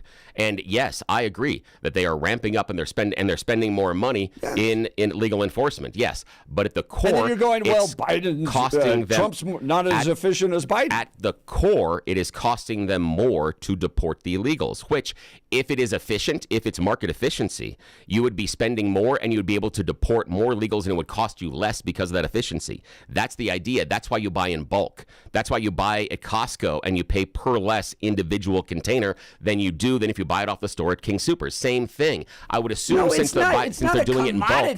Yes. Deporting somebody's not a commodity, Bill. But the math is valid. No, you got to hire more people, more judges, more agents, more airlines. We fired all that judges. Stuff.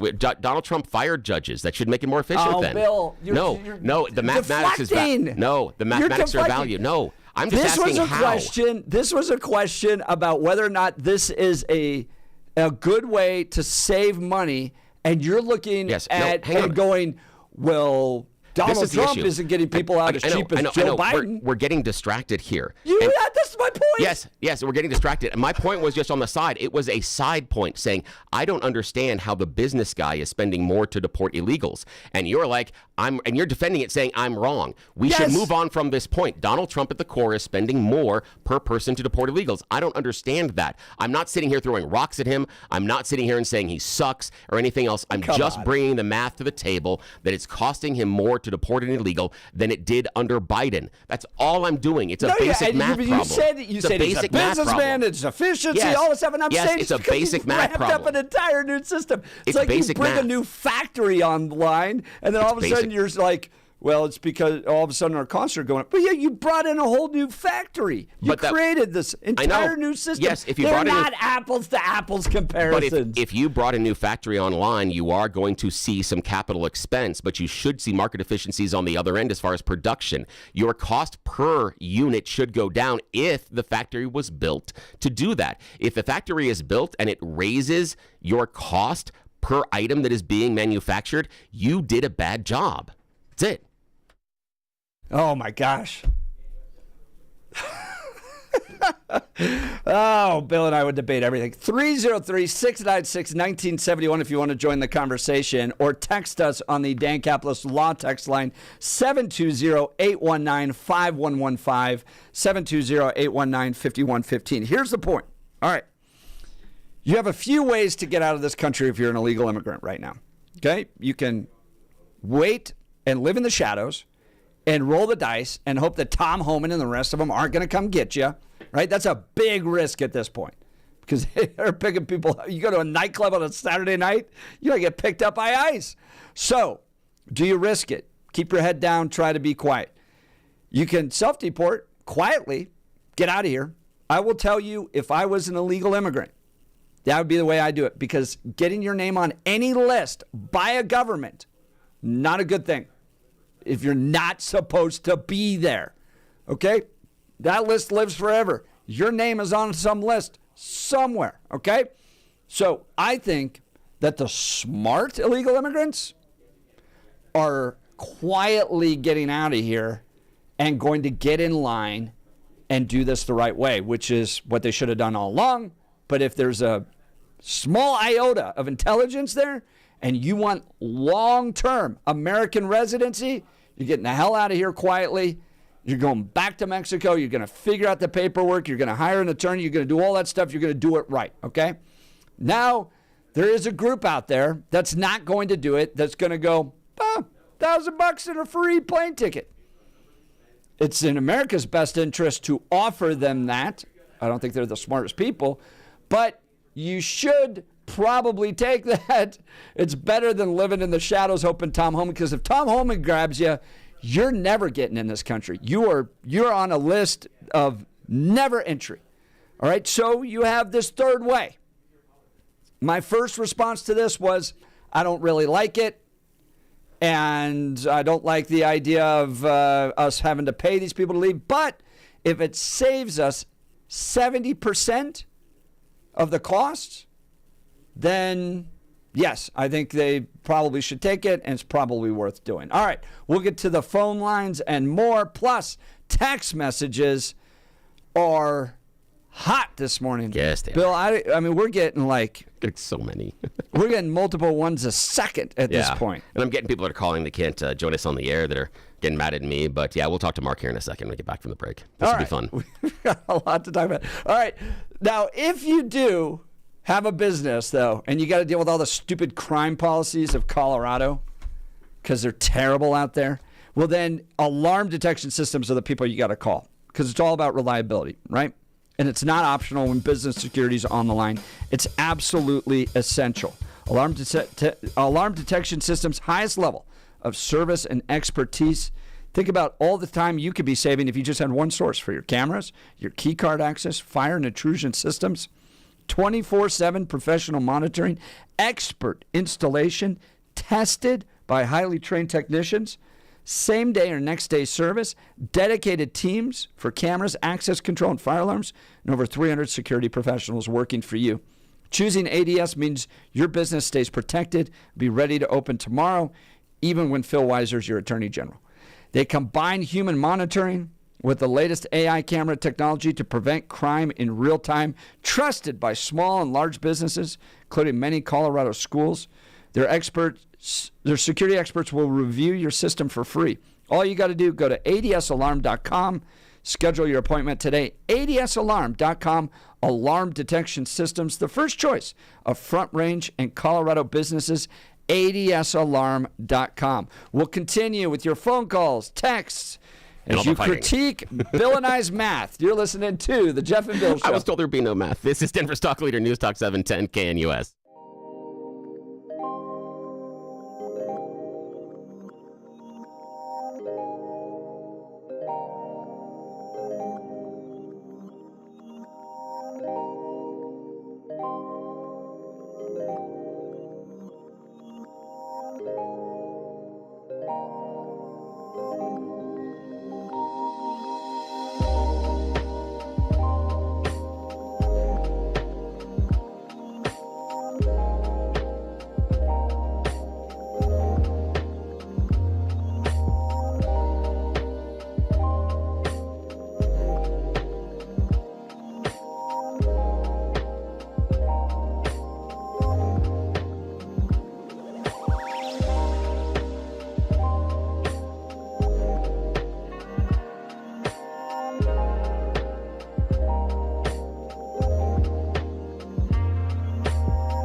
Bill, I think we broke a record here. I mean, the amount of text messages are, I've never seen anything like this. It's over math. I know, we found the secret to the show now. You didn't carry the 3. Exactly. That's a cosine. What are you doing here? You have any idea what that radical would do to this equation? I'd like to point out that Bill and I, neither of us are business guys nor math. I studied philosophy in college. I've got an economics minor, but I'm not a business. That's not that side. So so I understand some of the fundamentals, but that's a math. I could not do math. I was so slow. The bane of my existence in elementary and middle school were timed tests. Oh, I hated those. Every time they come, it's a timed test. I'm like, I'm going to fail this. Text messages, everything from Jeff is smoking crack to Bill, you need to consider the concept of low-hanging fruit, compliant illegal immigrants versus difficult to find fruit, criminal illegal immigrants. There's a cost difference between the two. Billy, you're always throwing rocks at Trump, no matter what he does. You poke holes in it. It's tiresome. All right, let's go to the phone line. So you can see there's love and hate on both sides. Yeah, there is, which is great. That's why we love all of you listening. Let's go to Mark in Denver. Good morning, Mark. You're on the Jeff and Bill Show. Morning. Why am I wrong, Mark? Good morning. Instead of paying the illegals to deport, why not pay American citizens to turn them in for $1,000? Because they broke the law, they're criminals, and you would get a reward. Believe me, that would make them deport faster than anything, because they're not showing up for work now. They're not going to school. They're not going to church. Now, Mark, don't you think you'd get my mother-in-law? About anybody be willing to turn them in for $1,000 a head? What do you think you'd get that my mother-in-law lives at 1524 Gray Street? Swing by and hassle her for a little bit. I'd be turned in every day. Every day. You think there'd be just an abuse of that system, though? No, they have to make sure that they are illegal. So everywhere they go, the children go to school. There's people thinking they can make a quick $5,000 on five family, and it's American duty. They're here. They're here illegally. They committed a crime. They committed a felony when they crossed the border. The problem I've got That's this. I don't think it's a felony when they cross the border. I believe that's still a misdemeanor. What is it? I believe it's a misdemeanor. I believe it's a misdemeanor. I don't think it's a felony. Because that would be different as far as sentencing laws. Again, I can be completely wrong with that. Yeah, it does. Does it really matter? They're here illegally? Yes, it does. No, it matters based on sentencing. It does, Mark. And the problem that I've got with this entire idea of we just need to have our citizens turn in people that we think shouldn't be here or doing something wrong. I remember the last time that happened in the mid to late 30s, and it was about being a good German. And that's a really scary idea. You mean like George Soros? No, not at all. I'm meaning George Soros turned in the Jews because he helped the Nazis find their land. I'm not certain about that. There's some disagreement on that. No, that's a fact. Even then, you need to look it up, Billy boy. That's a fact. Okay, Marky boy. But do you think that George Soros was right? Was he right? No, he turned his own Jews in. But the Mark, Jews was he weren't right? in there Mark, illegal in the country. Was he illegally. right? Was they he were right? Born there. He was being in your study. He was being the good German. So was he right? So is that what you support? So you agree that people coming across the border illegally that commit crimes, that rape people, that kill people, that do drugs, that you're okay with that, right? No, not at all, Mark. To that? No, Mark. You're agreeing to that. That's who you are. You're a Democrat. Mark, I'm not a Democrat. Stop this. I'm not a Democrat. Yes, you are. Oh, stop this. This is silly, Mark. You hate Trump. People can tell. What? So, Mark, so what? So what if I dislike Trump? There are a lot of people that dislike Trump. Who was on with Peter Boyles this last weekend? Dick Wadhams dislikes Trump. That doesn't make him a Democrat. This is stupid. And the issue that I was asking about, Mark, was the idea that you were going back to reporting on fellow citizens just like they asked you to in Nazi Germany. That's it, man. That was the core. Sorry you couldn't handle the conversation, but all right, call back later. We'll continue. You're listening to the Jeff and Bill Show. This is News Talk 710 KNUS.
It is 8 a.m. in the Mile High City on this Tuesday, May 6, 2025. Good morning, Denver, Colorado. You've tuned into the Jeff and Bill Show, News Talk 710 KNUS. I'm your co-host, Jeff Hunt, along with Bill Thorpe, bringing you the freshest insights and hottest takes from the right, left, and center. And we're debating DHS offering a $1,000 stipend to illegal aliens who opt to self-deport from the United States in a move DHS says will save thousands of dollars in the long run.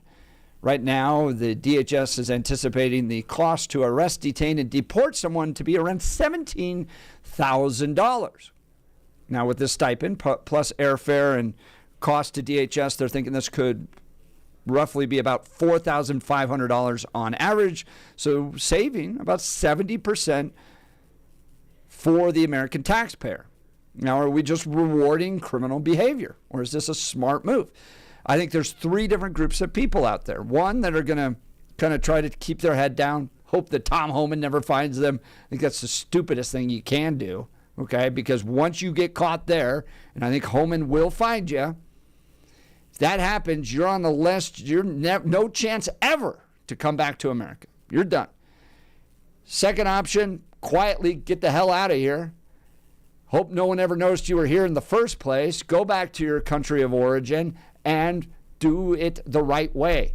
Come to this country. Fill out the forms. Work with an immigration attorney. Go through the process to come here legally, the way it should be. And then you're going to have the third that are like, all right, I'll take this. And if this is going to save us money in the long run, I think it's good. I don't think you're the brightest person to take this. I think, again, get the hell out of here quietly in the middle of the night. It's the best place to do it. But, you know, this is better than Homan having to chase you down, and I think he will get you. So let's go to the phone lines. Let's go, Bill, and then we'll get to Blake here in a second. Let's go to Mary in Wyoming. Good morning, Mary. You're on the Jeff and Bill Show. Morning. Hey, good morning, guys.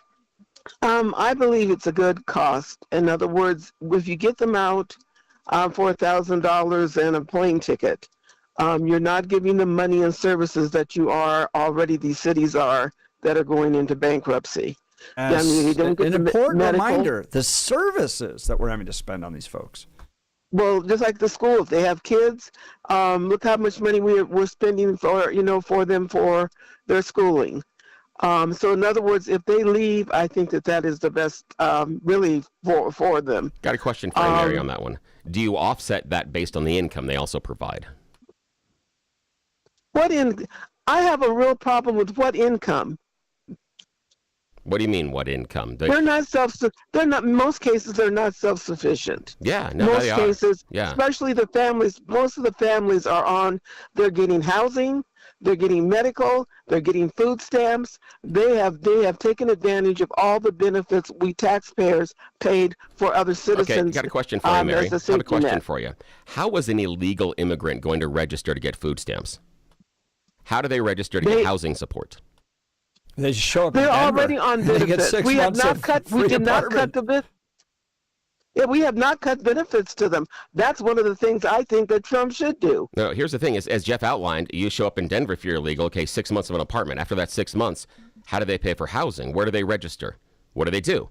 But that has cost us $356 million. I know, but we're talking after 6 months. They What do they do? go to DHS and they sign up. Sign up for what? They have been able to get they have been able to get benefits because, again, you do-gooders do not want them suffering because of the children. Here's the thing. So because of the children, they are allowed to get housing and the rest of it. Mary, no, it's not necessarily what you're missing in the equation is that once you apply for asylum status and while that's getting worked through, then you can apply for governmental support. And I have been a critique of our asylum status and our immigrant process since the show has started. So this is more than 12 months. I have been solid on our immigration process is broken and how we decide whether or not someone is here legally, illegally, or genuinely needs asylum. Also, there are temporary you can get temporary citizenship that can be awarded by the government, and Donald Trump has taken a lot away. Those are the Haitians that were allegedly eating the pets in Springfield. It wasn't happening. But they were here under an authorized program making them temporary citizens. They would be able to get housing support and they would be able to get tax money. But the illegal people that come in through the coyotes or under the cover of darkness do not. So the people that we're most mad about, all the, quote, illegals, do not get the housing and social services support that you're claiming they do. There are some cities like Denver that provide them in short term, but we are not long term supporting illegal families through government services. They are doing that through getting paid under the table and through other things. I'm sorry that you are wrong on that. We have been supporting them, especially the families, with all those benefits because, like I said, we're not them. They go down. You can't register if you're illegal. You have no way to identify yourself. Yes, if you show up here, no, you don't have a social security number. You don't have an ID number. A lot of them You can't do it. They do a lot of false identification. A lot of that early on was false identification. You can't tell me that was not happening. And the false, I'm not saying it's not happening. And they were using the Matrica card from the Mexican embassy too. Mary, but then that would allow them also to work. And they would be able to derive services that way. So they would be able to get jobs, and that would allow their kids also go to schools. So the issue is, there's the issue. I think you're missing. Are you saying that illegal kids are not in school? Block granting that comes from the federal government to these states. So, for instance, the budget problem that City of Denver and Colorado are about to go through has to do in part with the fact that we're cutting off services. So you end up with fungible money issues where the city and the state are accepting federal funds and then providing services to illegal immigrants, whether that's education or housing or food. I mean, Denver was giving out food debit cards to illegal immigrants when they got here. Now, federal dollars are getting cut off. Denver's about to go through a major budget crisis. So just because they're not, the illegal immigrant isn't getting the dollar directly from the federal government doesn't mean that it's not coming into the city or the state and then being used to provide services. All of those programs had terms on them. It wasn't a debit card of unlimited money forever. And all those were term limited. There were all limits on those. You were allowed this much support for rent. You were given this much support for education. This much support for job training. That's my point. We can argue. Yes, it is my point, because we can argue about whether or not that's good money being spent. Yes, but where I'm looking at Mary is the idea that she presents this world in America as if the illegals show up here and just suck off the government teat forever, and that is not functionally what happens. That's not what happens. Hey, how about the earned income tax credit? What was the senator's name that just went off and that we had to replace from Greeley or whatever he was from? He's the one who was on the Peter Boyle show, and you guys were all about that, on how he found that those labor pool people were issuing them the W-2s so that those illegals could go ahead and apply for the earned income tax credit that they could apply for up to 10 kids with no tax numbers. And the federal government allowed that. They were using those, not the Social Security number, but the other one, the employee, whatever the number was. That was one of the things that he ran on. He caught those. In fact, the judges who remember that whole scenario on that whole thing. Yeah, that was a Mary, scam. I understand. That's not dependent necessarily on the person. They were able to get earned income tax credit for $10,000. But that would allow anybody. Year. That would allow anybody, including an American citizen, and that's kind of my point.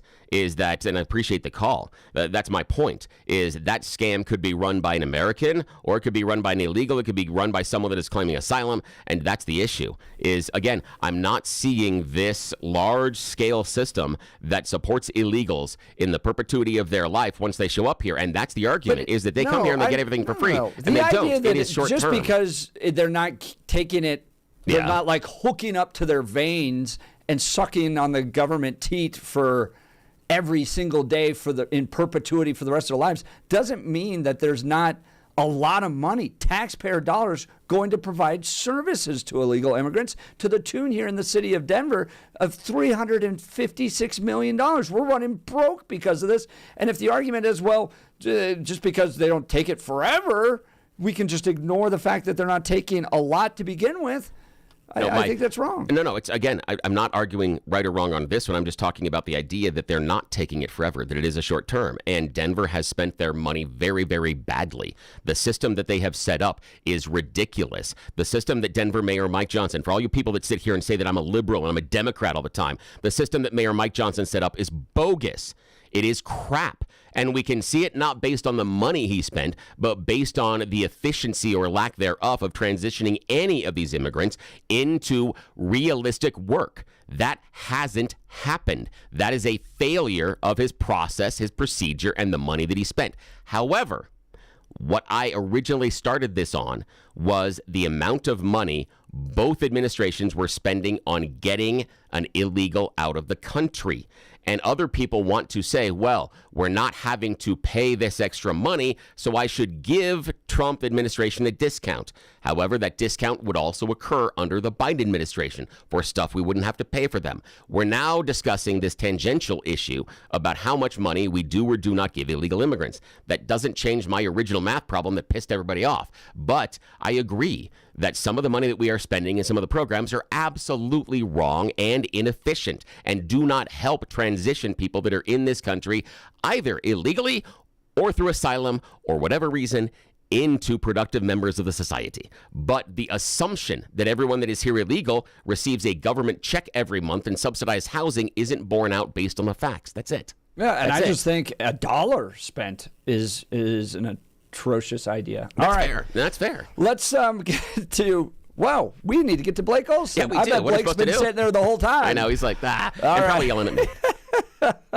Now it's time for your morning dose of news and comment with Blake Olson. Blake Olson. Blake Olson, news and comment.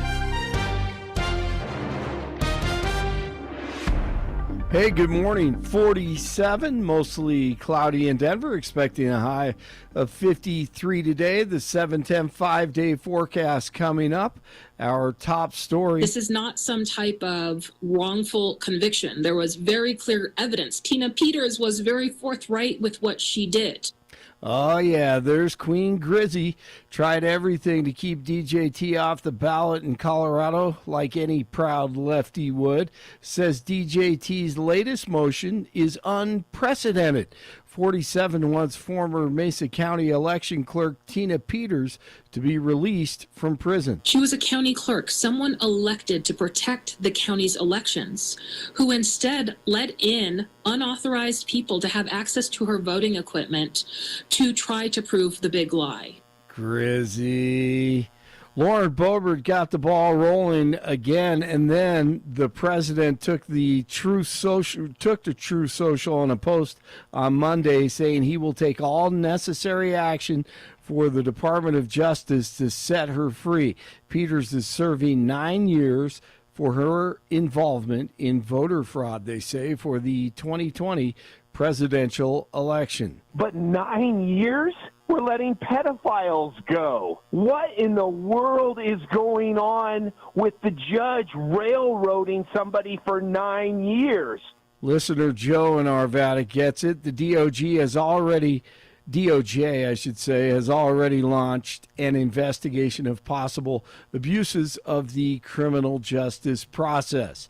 The Department of Homeland Security says $1,000 will be paid out to illegals who self-deport using a government app.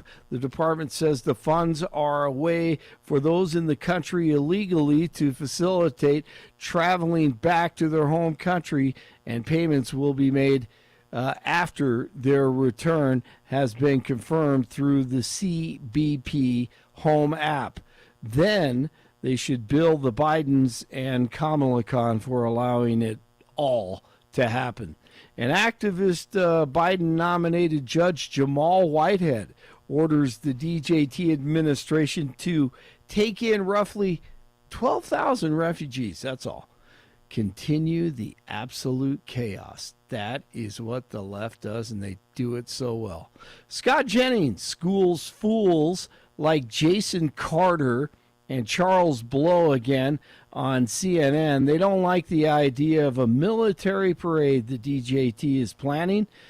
Go ahead. Keep on digging your hole, commies. There is a concerted effort going on right now at the Pentagon, and it's already successful, to enhance recruitment and to enhance pride and the idea of joining the military. I think you all are discounting the idea that a national parade for our military to show off our military, to show pride in the veterans that have defended this country, and you all are mad about the veterans. He was just trying to rename Veterans Day.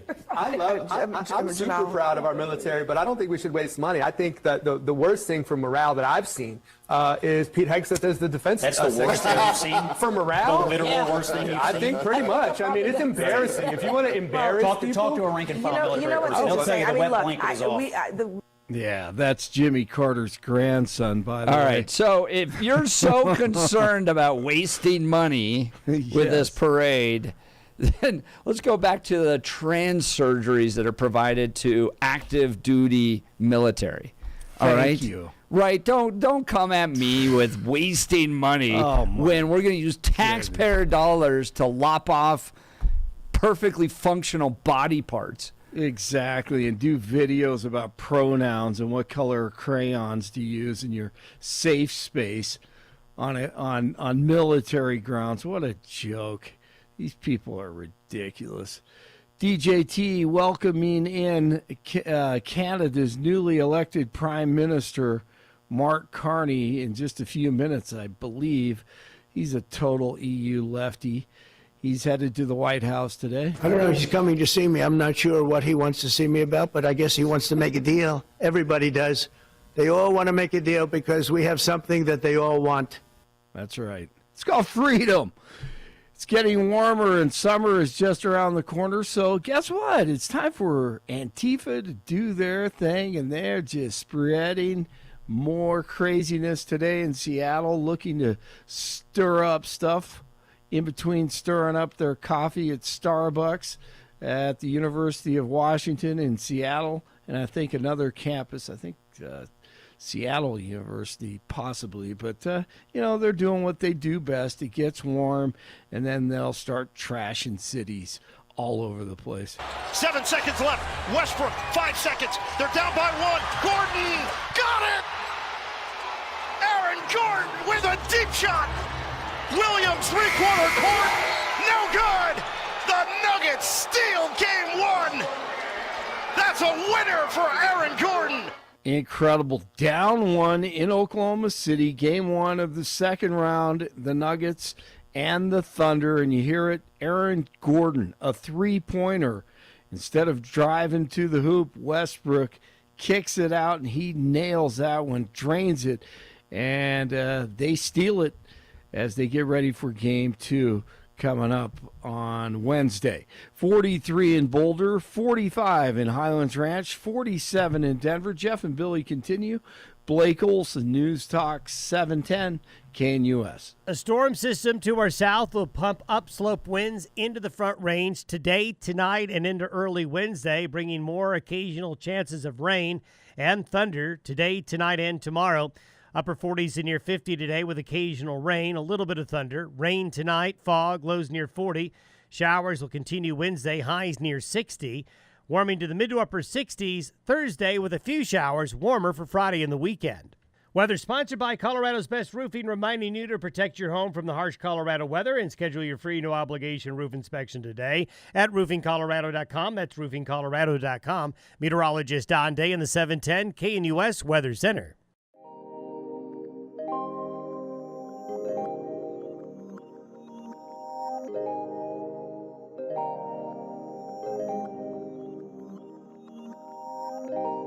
So, Bill, I saw this in the little Denver protest Reddit.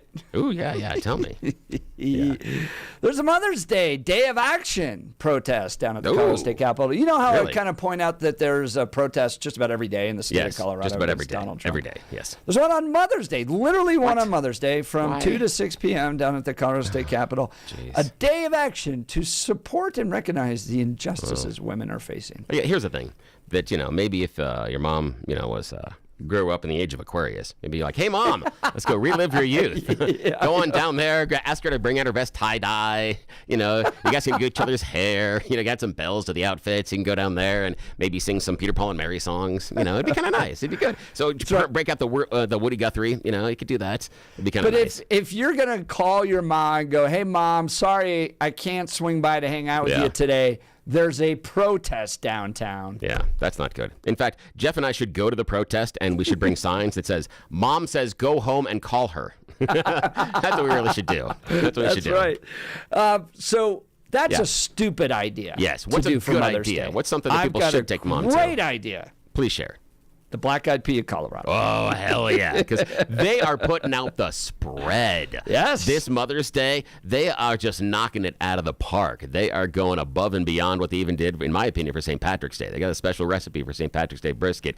But they know that Mother's Day is the most popular restaurant day of the year, and they are not holding back. Tell us a little bit about what they're doing for moms this Sunday. Exactly right, Bill. So here's what they got. Grilled salmon, hand-carved prime rib, the salmon and shrimp combo, and the chicken cordon bleu. Mom's sure to find a favorite with one of those. All entrees served with 2 sides, fresh baked rolls, and your choice of a featured dessert. So, I'm going to talk to the guys here a little bit, Bill. Yeah, you got to do this. Look, we suck at cooking. We're so bad. It just doesn't happen. We also suck at Mom's Day ideas. I mean, how many of us are like, oh, crap, it's Sunday? Yeah. A lot of us there. How about you take your mom to a great restaurant, festive atmosphere, affordable, healthy, good food. It's all taken care of you.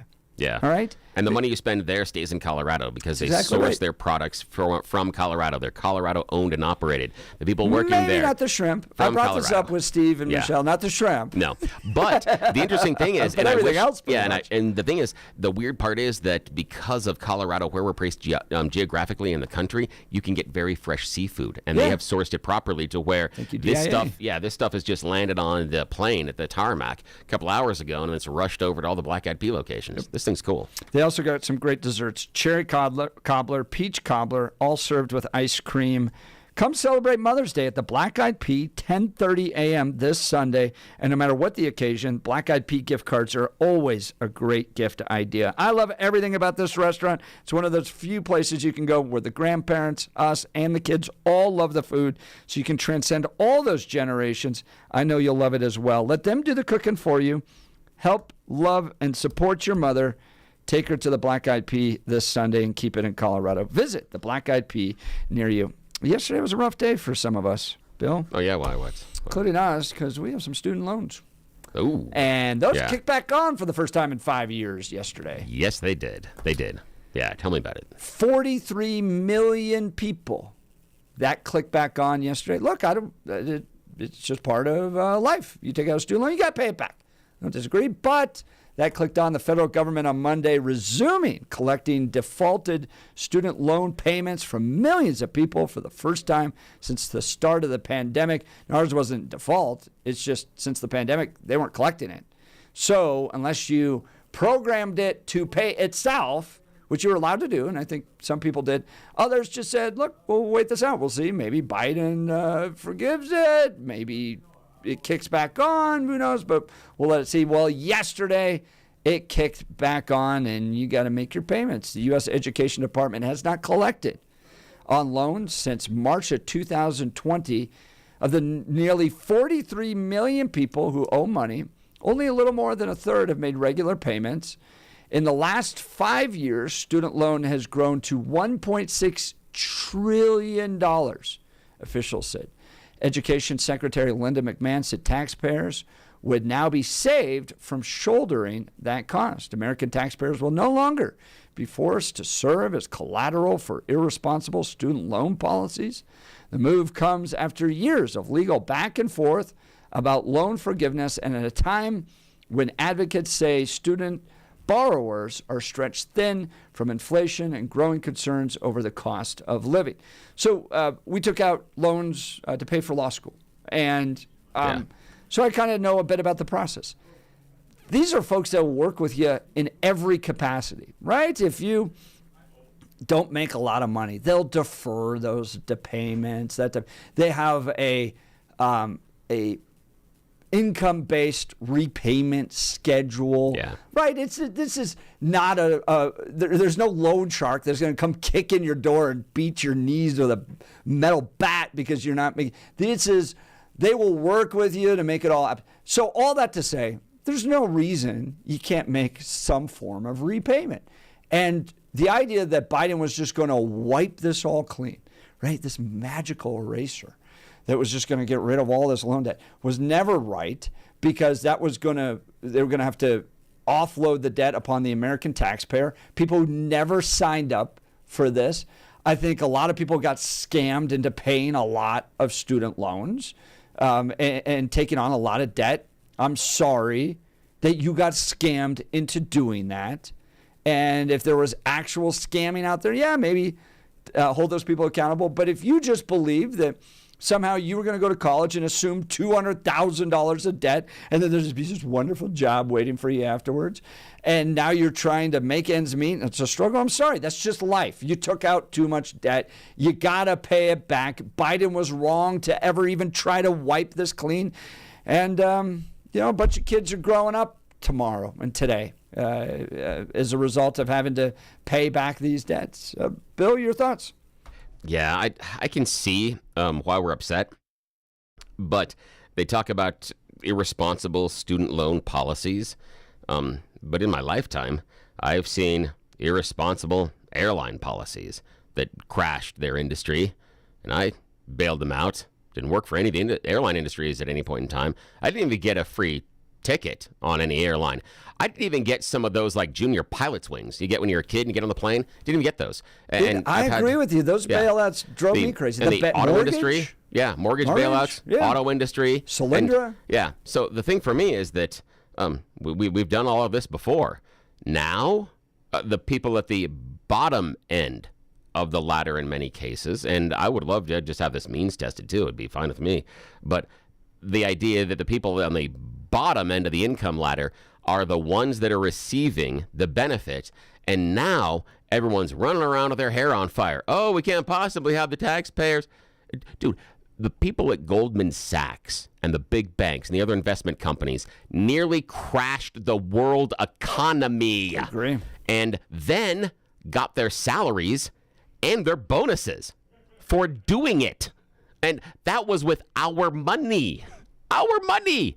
And now I'm supposed to be upset that someone that got an underwater basket weaving degree from Nowhere University gets their student loans taken care of? Don't care. Because for me, and again, this is illogical, and for one of the few times that I'm going to be very, very illogical and be more emotional, for me, this is karmic balance.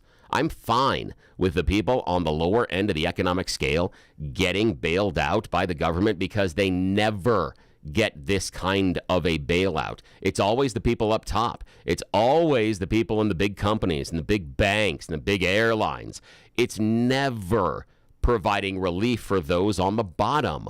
And so for this, yeah, I'm fine. Do I like the fact that we're doing more bailouts and stuff? No. But because we have these large-scale bailouts, and I'll tell you this, if we're going to bail out farmers right now, we're doing that. We're subsidizing egg producers we're sending checks to them. And they're farmers and they're workers, and that's fine. But we can't do it to someone based on their student loan. And that's the issue for me, is why don't we just stop subsidizing all those people? I would agree with that. Yeah, I would agree with that. Yeah, and that's the part and that's fine. Is I can have that argument and that conversation about stop subsidizing all of those, and we can have that economic conversation, and I would be in favor of a lot of the end of the subsidies.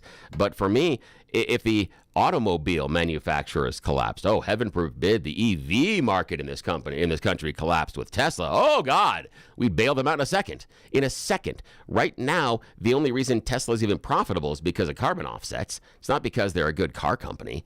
They're losing money on that part of it. And so we bail out these companies all the time with tax money. And if the airlines got themselves sideways in the next 3 years, we'd be coming to the taxpayers to bail them out. So for me, because of our previous history of bailing out these large industries, fine. I will sign off. And if my taxes go up because of this, fine. I will deal with it. I'm not going to be happy about it. But for me, it seems like a little bit of balance in the entire system. How much student loan debt do we have in America? I don't know. $1.7 trillion. Yeah, that makes sense. I mean, is there anything, though, that's on par with that?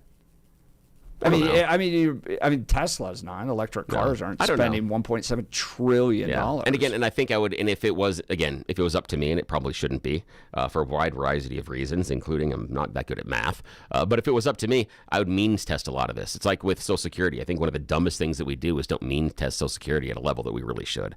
It doesn't make any sense as far as where some of the money's going. And some of this means testing is that those individuals that are the lower income are the people that do need the support. Those people that are on the higher incomes don't necessarily need that support to make the loan payments, in my opinion. Is it fair? No.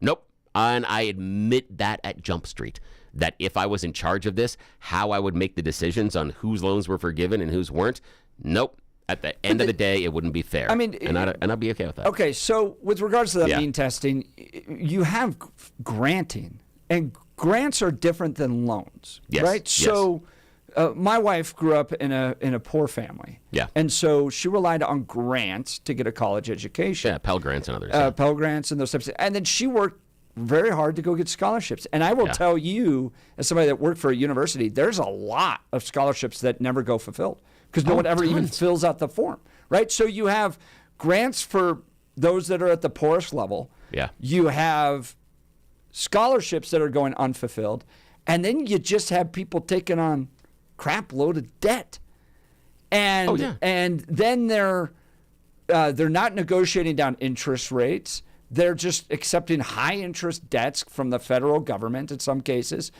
not paying it off. That's accumulating, and then but at the end of the day, and I agree with you on subsidizing, but this is $1.7 trillion that some guy who never went to college, who works in a manufacturing job, is going to have to pay with higher taxes when they offset that.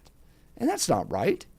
But he would have to do offset, but he's going to end up paying higher taxes based on if we bail out other industries. And he paid higher taxes because we bailed out the auto industry and the airline industry. And that's the only thing for me is that why are those industries okay for the taxpayers? I don't think they are. I don't think they are. But we've said they are. And if the dumb politicians have, but dumb politicians also wanted to offset this. Yeah, and if the auto industry crashed tomorrow, we'd be bailing it out in a second. And that's the issue for me is that I look at the idea that what I have a problem with is the idea that finally the people on the lower income brackets are the ones that would see the large majority of the benefit from this and would see a ton of gain for not having that student loan payment taking out of their income. And again, it is means tested when they're talking about your payments, but to not make that payment is significant. And that could give a large group of people the ability to maybe raise their station in life, in part because, remember, the student loan out there can also be held when you're trying to get new car loans and you're trying to get housing loans, and because that still is a debt and it's taken into account. And if you erase that monthly debt, how does that change the ability of someone who's struggling right now to possibly get into that first starter home or a starter condo? How does it change the ability of them to not drive an older car and maybe get into a newer model, something that would be more reliable?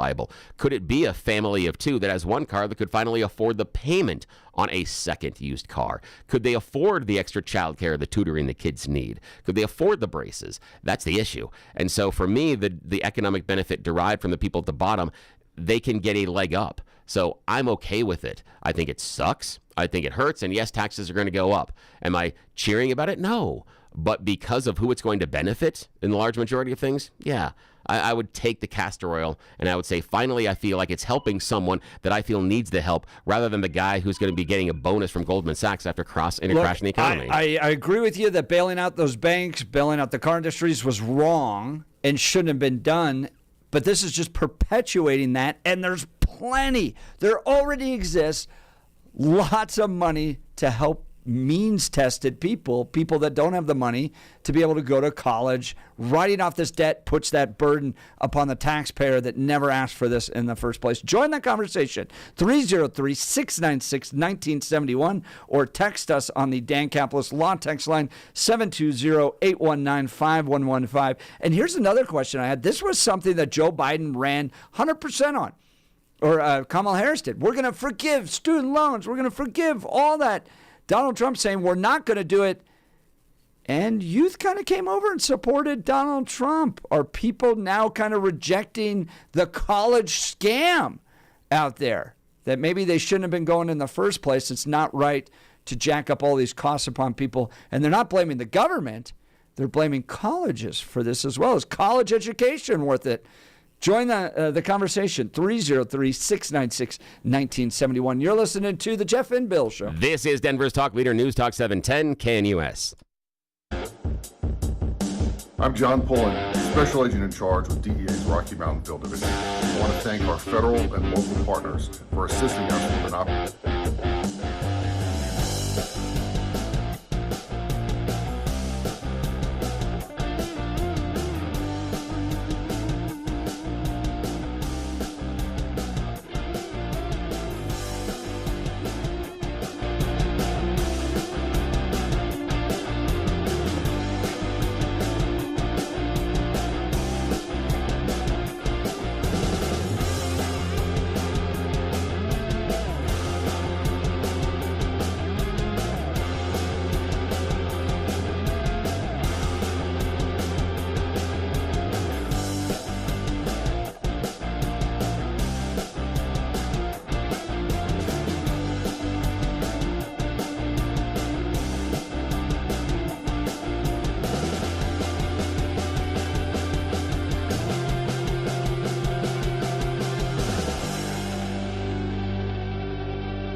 Welcome back to the Jeff and Bill Show. Student loans firing back up after a 5-year, or student loan repayments firing back up after a 5-year delay. COVID kind of set off those pauses.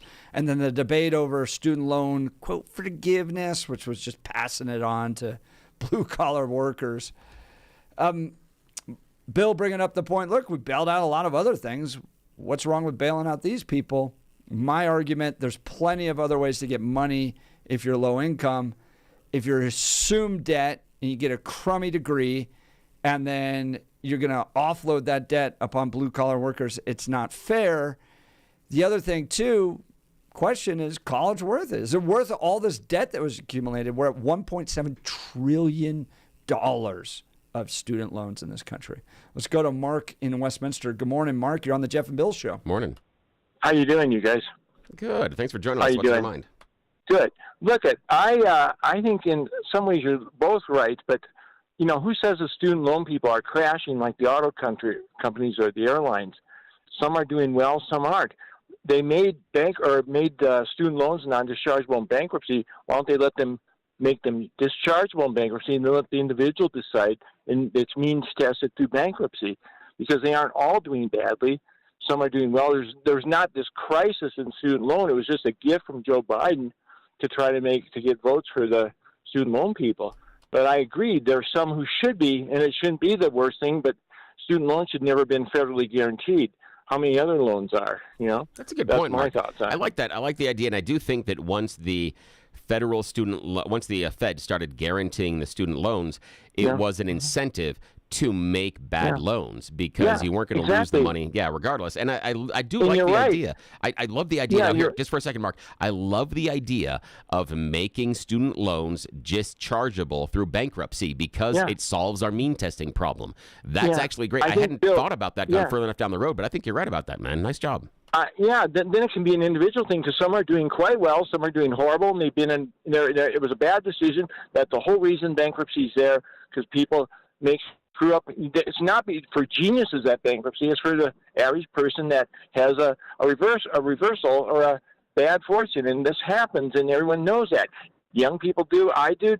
You know, this can happen, and that way it can be individually uplifted and dealt with, rather than just saying we think everyone's bad. We want to give a grant or a gift or something. Not really a gift, because but anyway, something like that, because I don't think it's a thing that this whole class of people is suffering, although, you know, there may be quite a few. That's all. And I think you both got some very excellent points. Thank you. And Have a good day. Mark, I appreciate that. And what I really like about Mark's call there is the idea, if you made it dischargeable based on bankruptcy, you'd have to justify the idea of why it should be discharged. Yeah. And it also would make it more discerning on the front end of the loan. So the person making the loan, that perhaps looking at the individual on what school they're going to go to and possible choice of area of study would also impact whether or not you'd write the loan. Because again, if you're a lender and you know the bank is going to pay back this loan regardless, you give it to the basket weavers. Yeah, how concerned are you of your individual applicant being able to process? And it could be, the person could be going for, they want to be an electrical engineer, but they may not have the background nor the ability, or you just look at it and go, oh boy, this person's already making bad decisions or in a situation where this isn't going to work out. You know, maybe they're on their fourth different college and failed out twice. Yeah. I have never seen loans that bend over more backwards to try to help people. Yes. I mean, look, you miss a mortgage payment, You're right, yeah. you might get you might get away a little bit, but they're going to be on you quick. You miss a car payment, they're going to be on you. You miss a personal loan. This is like, oh, you're not making that money. Oh, well, it's okay. We'll delay it. They means test it. They put back a repayment system based upon your income. This is already a loan that bends over a lot. It does. And we can, and some of that is because they know they're getting their money back. It's like taking a loan out from your wealthy grandma. Grandma loves you. She thinks you're cute. And as long as you're trying hard, she'll work with you. That's basically what it is. That's a good one. All right, we'll continue. Frank, you're up next. Phone lines are open, 303-696-1971. You're listening to The Jeff and Bill Show. This is Denver's Talk Leader, News Talk 710 KNUS.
Welcome back to the Jeff and Bill Show. Student loans are being recollected. Now that started yesterday.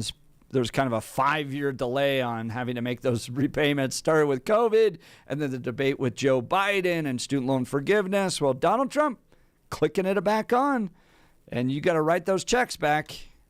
Let's go to the phone lines. Frank, Denver. Good morning, Frank. You're on the Jeff and Bill Show. Morning, guys. You know, I don't know how long student loans have been going on, but I think it's 20 plus. But I'd like to see a little smarter thinking rather than just to make money for some big institutions and provide a loan, carte blanche, federally guaranteed. I think there should be a pairing of junior colleges or colleges with some trade schools such that students who didn't have the money could, say, go to school for 4 hours and work for 4 hours. Let's say a mechanical school that would teach autos. Because when I listen to Dave Ramsey, the two biggest things for these poor people trying to make it are no money for child care and no money for fixing up your car. So they could work for 4 hours in the auto trades to fix up and 4 hours for schooling. Same thing with home ec. A young girl that has a kid could babysit for 4 hours and go to school for 4 hours and offset and come out with very little debt, but yet still have an education that could provide them work. You know, Frank, here's the interesting part, is that actually is a hybrid of that actually exists in Colorado right now for teachers. One of my daughters is involved in a program in a school district where she works part-time, well, most of the time, inside of the school, and then gets to take 2 classes a week outside of where she's working at the school, and she is paid by the school district for those hours as if she was at work. Plus, they subsidize her cost of tuition. So they kind of do the same thing where she's getting paid and it isn't a negative burden or a debit on her bank account for her to be able to chase the degree while she is still working for the school. And the school has seen enough benefit to go ahead and do that so far. Well, and I think those hybrids have popped up because what I saw in the early 2000s when I was in grad school was people just taking out big loans. They'd have nice TVs, they had a nice car, all this stuff, and then they racked up all this debt.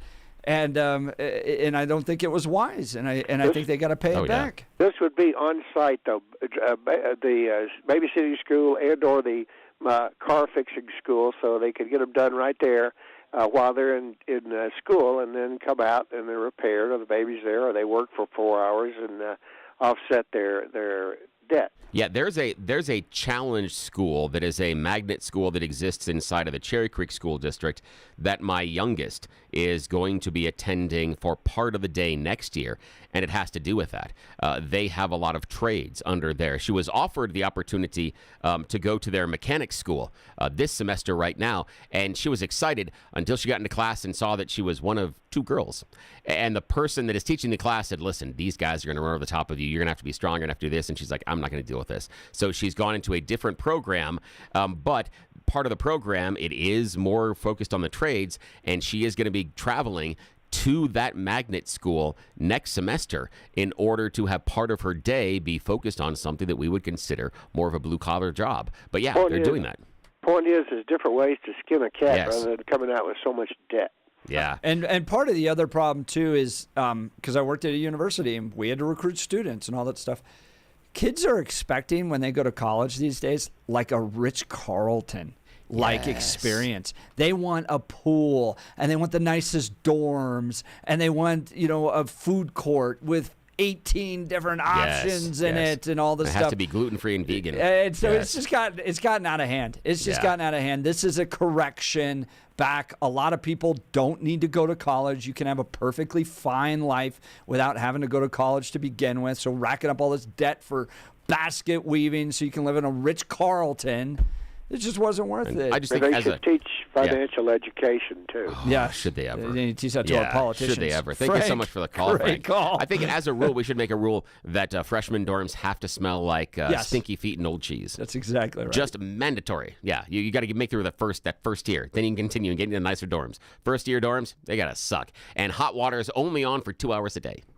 Just saying, got to suffer a bit. There you go. Bring him down a notch. Yes. All right, coming up, Brittany Pedersen has sent a letter to RFK asking him to maintain funding for those overdose reaction drugs. We'll get your thoughts on this and more. You're listening to The Jeff and Bill Show. We are Denver's talk leader. This is 710 KNUS.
It is 9 a.m. in the Mile High City on this Tuesday, May 6, 2025. Good morning, Denver, Colorado. You've tuned into the Jeff and Bill Show. News Talk 710 KNUS. I'm your co-host, Jeff Hunt, along with Bill Thorpe, bringing you the freshest insights, hottest takes from the right, left, and center. Brittany Pedersen weighing into federal funding issues. She's written a letter to RFK Jr. to maintain funding for the overdose, like reaction drugs, the Narcan that's used out there, saying that those types of drugs helped save her mother's life, which she overdosed more than 20 times. Wow. And even overdosed 3 times in a single day. Oof. And it's called naloxone is one of them, but Narcan's another version of that. Should the federal government be paying this? And if somebody's overdosed 20 times, well, I'd be more interested in what actually got them finally free in the first place. And maybe that should be what's funded. Is it right for the government to fund this type of drugs when you have people overdosing 20 times? We'll talk about this and more. But now it's time for Blake Olson. Blake Olson. Blake Olson, news and comment. Hey, good morning. 47 and mostly cloudy in Denver on this Tuesday morning. Expecting a high of 53 today. The 7-10 5-day forecast coming up. Our top story starting tomorrow. You'll need a real ID to board a plane. NBC's Maggie, I thought we were doing that. Maggie Vespa says that means your driver's license or other state identification must be real ID compliant. Passports are acceptable. They say if you don't have real ID or those compliant forms when you get to the airport, make sure you allow, they say, an extra time, possibly up to an hour or more for basically extra screening as everybody prepares to make this massive transition at airports across the country. I guess I'm just out of touch. I know. I thought this is what we've been doing for 100 years. I know. Yeah, dude, you're so right on this, Blake, because there's like a vast majority of us have been going through what is like the most invasive personal, analysis of everything about us. And some of us went and got the TSA pre-check, and that was a huge hassle in itself. I had to go to some random office park down in Castle Rock to get TSA approved. And now they're just like, oh, yeah, by the way, do you know you needed the real ID? I guess Colorado's been real ID compliant for quite some time. So if you've had a driver's license here in Colorado, you're okay. But then, what were people just showing up with sheets of paper or what? Dude, I've always been a little intrigued by the people that climb into the wheel wells and try to fly that way. Do you know those stories? Yes. And then they end up like either freezing to death or getting squished, or they just fall out of the plane at some point. So you don't need an ID for that? It's like the Afghanis trying to catch the last helicopter out of Saigon. I mean, we all Keith Olbermann. We don't know how to drive, and we don't have any ID, or what is going on? I mean, it feels like I just landed here from Mars, and and the reporter's like, it's a big day. DMVs are swamped. I mean, just what? Like you said, we've all been interrogated for 2-3 decades. Since 9/11, yeah. Yeah, since 9/11. Remember when the shoes, and then, your little bottle of shampoo is 1 ounce too much. Right. We got to throw it away. Jeez, man. Evidently, we've been living in the wrong place. I mean, people are just walking through. Do you remember the Colorado lawmakers that were carrying guns through TSA? Oh, yeah. They ended up getting arrested. I think that was Lori. I forget her name. Yes, I remember that story, though. Absolutely. Yeah, it's just funny. Have you ever seen those pictures from TSA when they're like, people brought grenades through? You're like, really? Like, who are these people that don't have an ID and are bringing grenades through on airplanes? God, this is just crazy, man. All right, here we go. The Department of Homeland Security says $1,000 will be paid to illegals, as Jeff and Billy were talking about, who self-deport using a government app. I like this idea. The department says the funds are a way for those in the country illegally to facilitate travel back to their home country, and payments will be made after their return has been confirmed through the CPB Home app.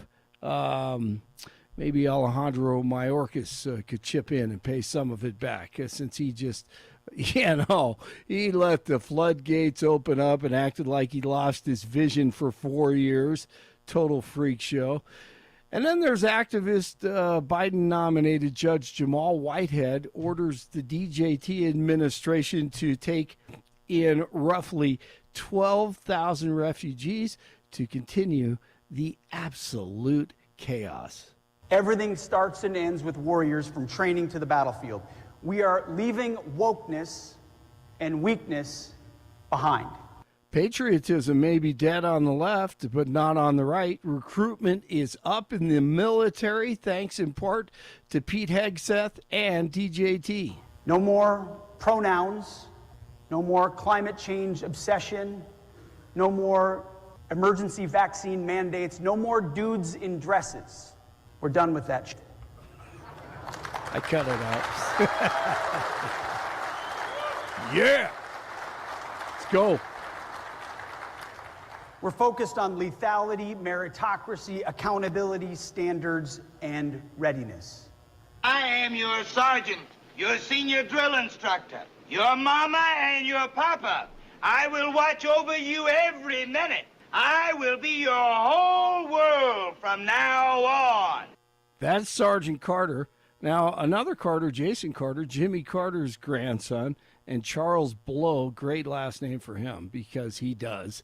Educated by Scott Jennings, again, on CNN. There is a concerted effort going on right now at the Pentagon, and it's already successful, to enhance recruitment and to enhance pride and the idea of joining the military. I think you all are discounting the idea that a national parade for our military to show off our military, to show pride in the veterans that have defended this country, and you all are mad about the veterans. He was just trying to rename Veterans Day.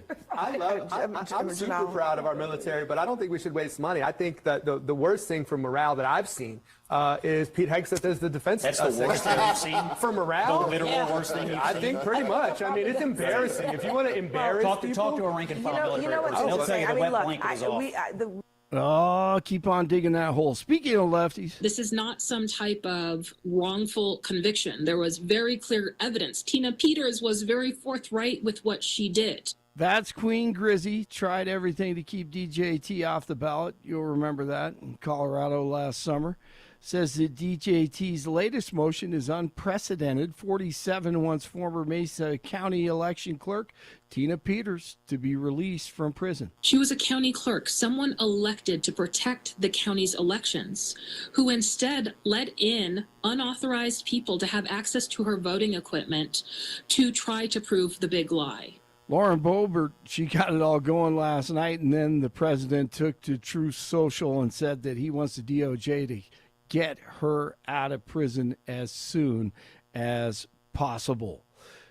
7 seconds left. Westbrook, 5 seconds. They're down by 1. Gordon got it! Aaron Gordon with a deep shot. Williams, three-quarter court. No good. The Nuggets steal game 1. That's a winner for Aaron Gordon. Boy, they sure did steal it. What a comeback by the Nuggets in Game 1 against the Thunder, 121-119 in the second round. Game 2 in OKC tomorrow.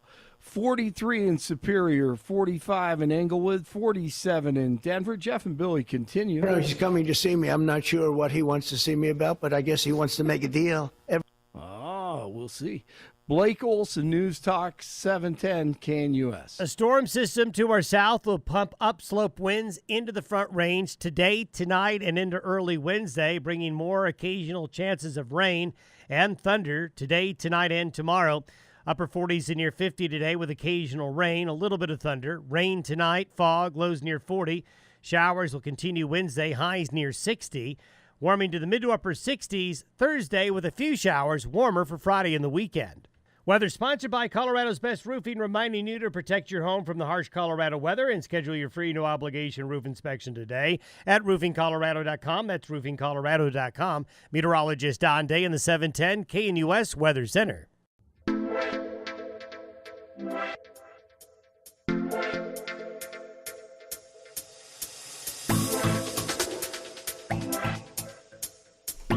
Bill, I got to take a moment of personal privilege here.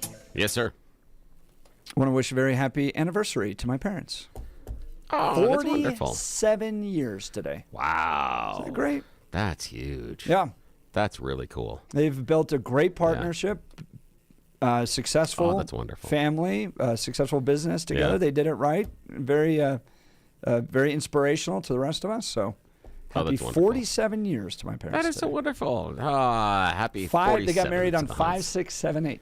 Oh, that's nice. May 6, 1978. Oh, that's really cool. 5, 6, 7, 8. Quincy, Illinois. Oh, that's nice. That's nice. Every time I think about those long-term anniversaries, I'm reminded of a stand-up comedian that I heard a number of years ago, and he talks about going to the 50th anniversary for his grandparents, and he was like, "Oh my gosh, and this is great." And he eventually, has some time. He sits down with Grandpa and says, "So, Grandpa, you've been married with Grandma for like 50 years now. It's like, what's the secret to a long, very happy marriage?" And he says, 1, because you really have to care for each other. 2, you have to understand there are going to be disagreements over the course of the marriage. 3, don't own a gun. and again, he said Grandpa was being facetious, but he was like, yeah. And the idea is, and the thing is that my wife and I have this thing that we do that every once in a while, when we're having some sort of a disagreement in the house, either she or I will turn to our right or left, about 45-degree angle, and look up a little bit and go, "And Your Honor, that is why I had to shoot them." Yes, just to break the tension. Yes, but congratulations to the Hunt family. That's fantastic. Absolutely. That is impressive. 47 years. Wow, amazing. Today. That's great. It was incredible. All right, want to talk Brittany Pedersen. She has sent a letter to RFK Jr. asking to maintain funding for naloxone.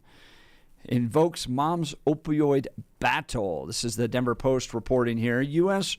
Representative Brittany Pedersen, she represents the district on kind of the western side of Denver, so think Lakewood, Colorado, implored U.S. Health and Human Services Secretary Robert F. Kennedy Jr. not to slash funding for naloxone in a letter to Colorado.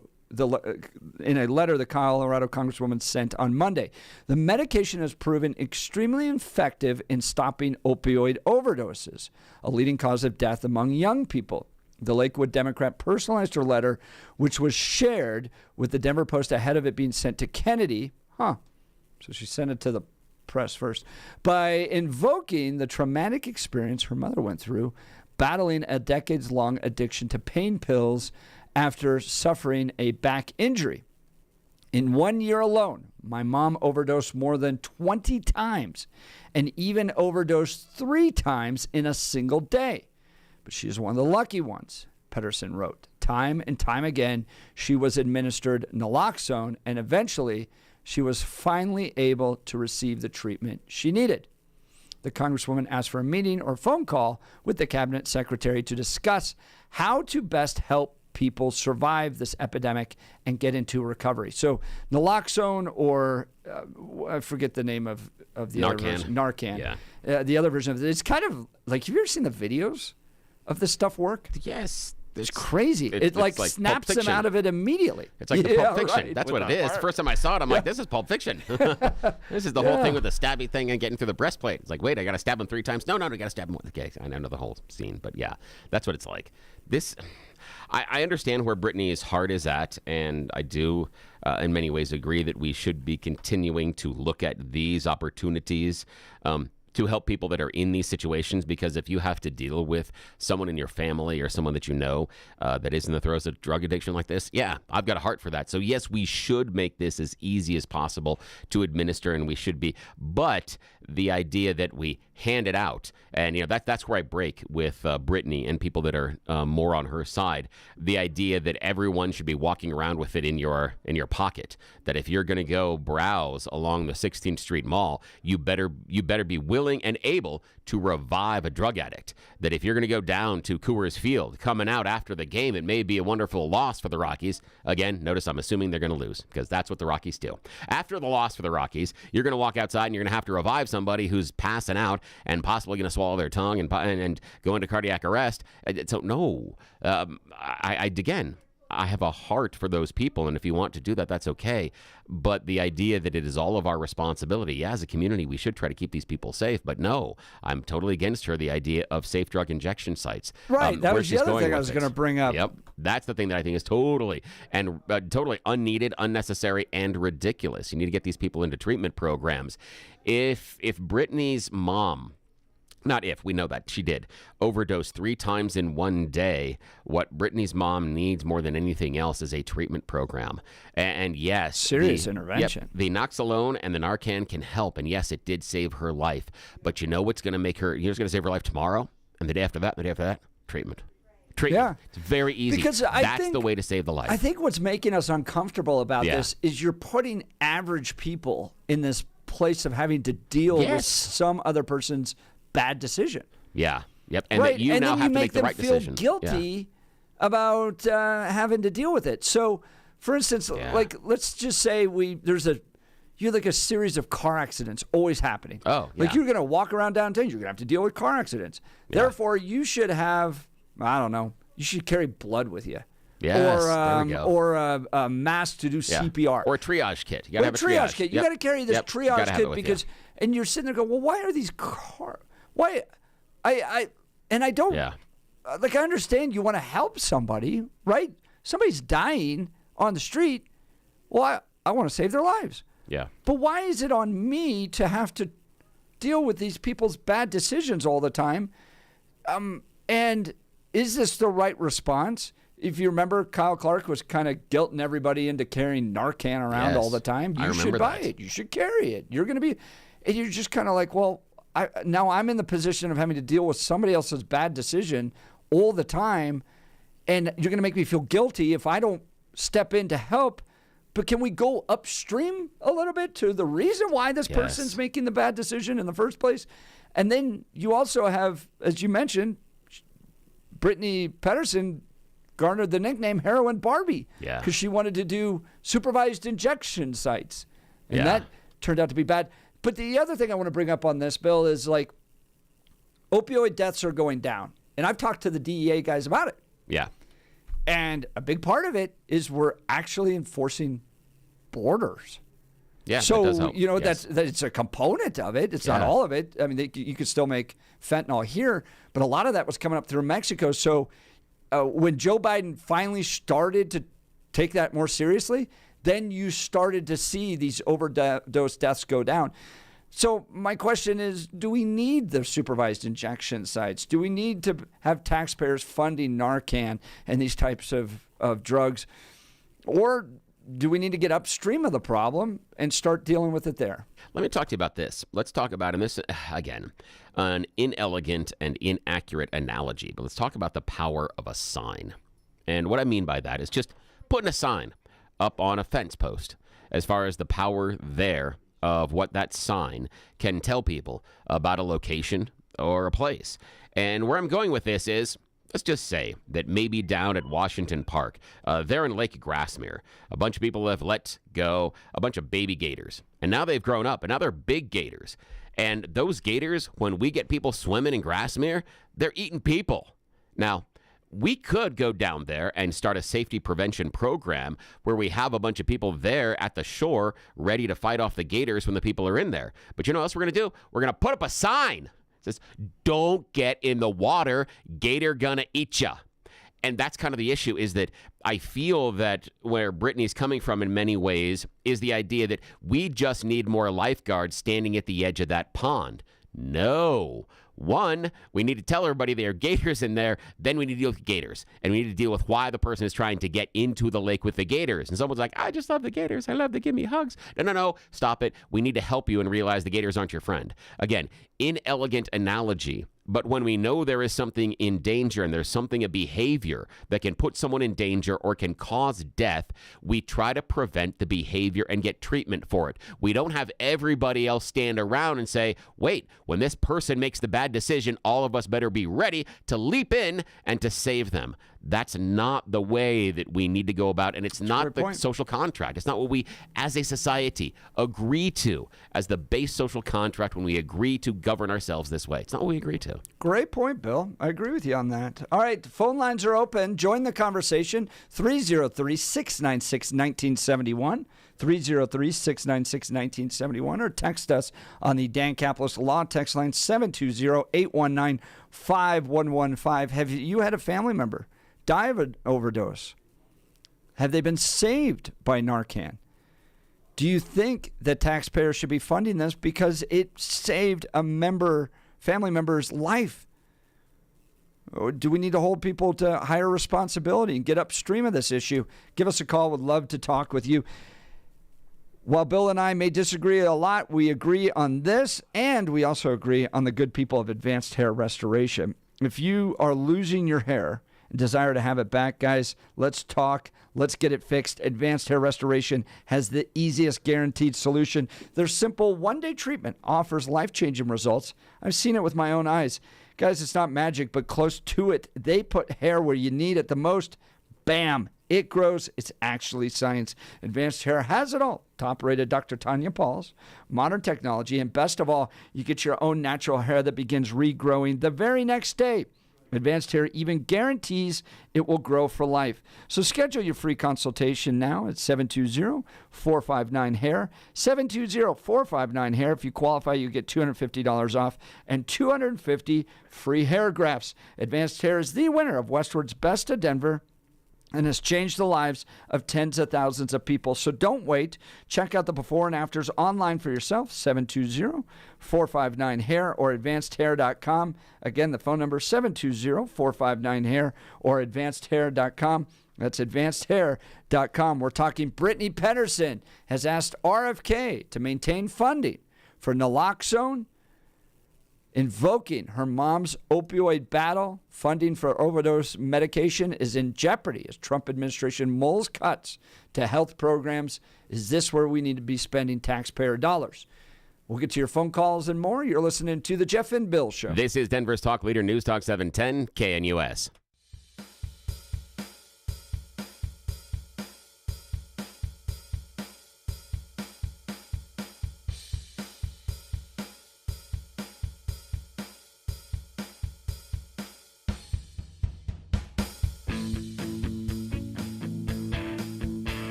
Welcome back to the Jeff and Bill Show. Somebody pointed out on the text messages, man, we're just going through all of Brittany's family.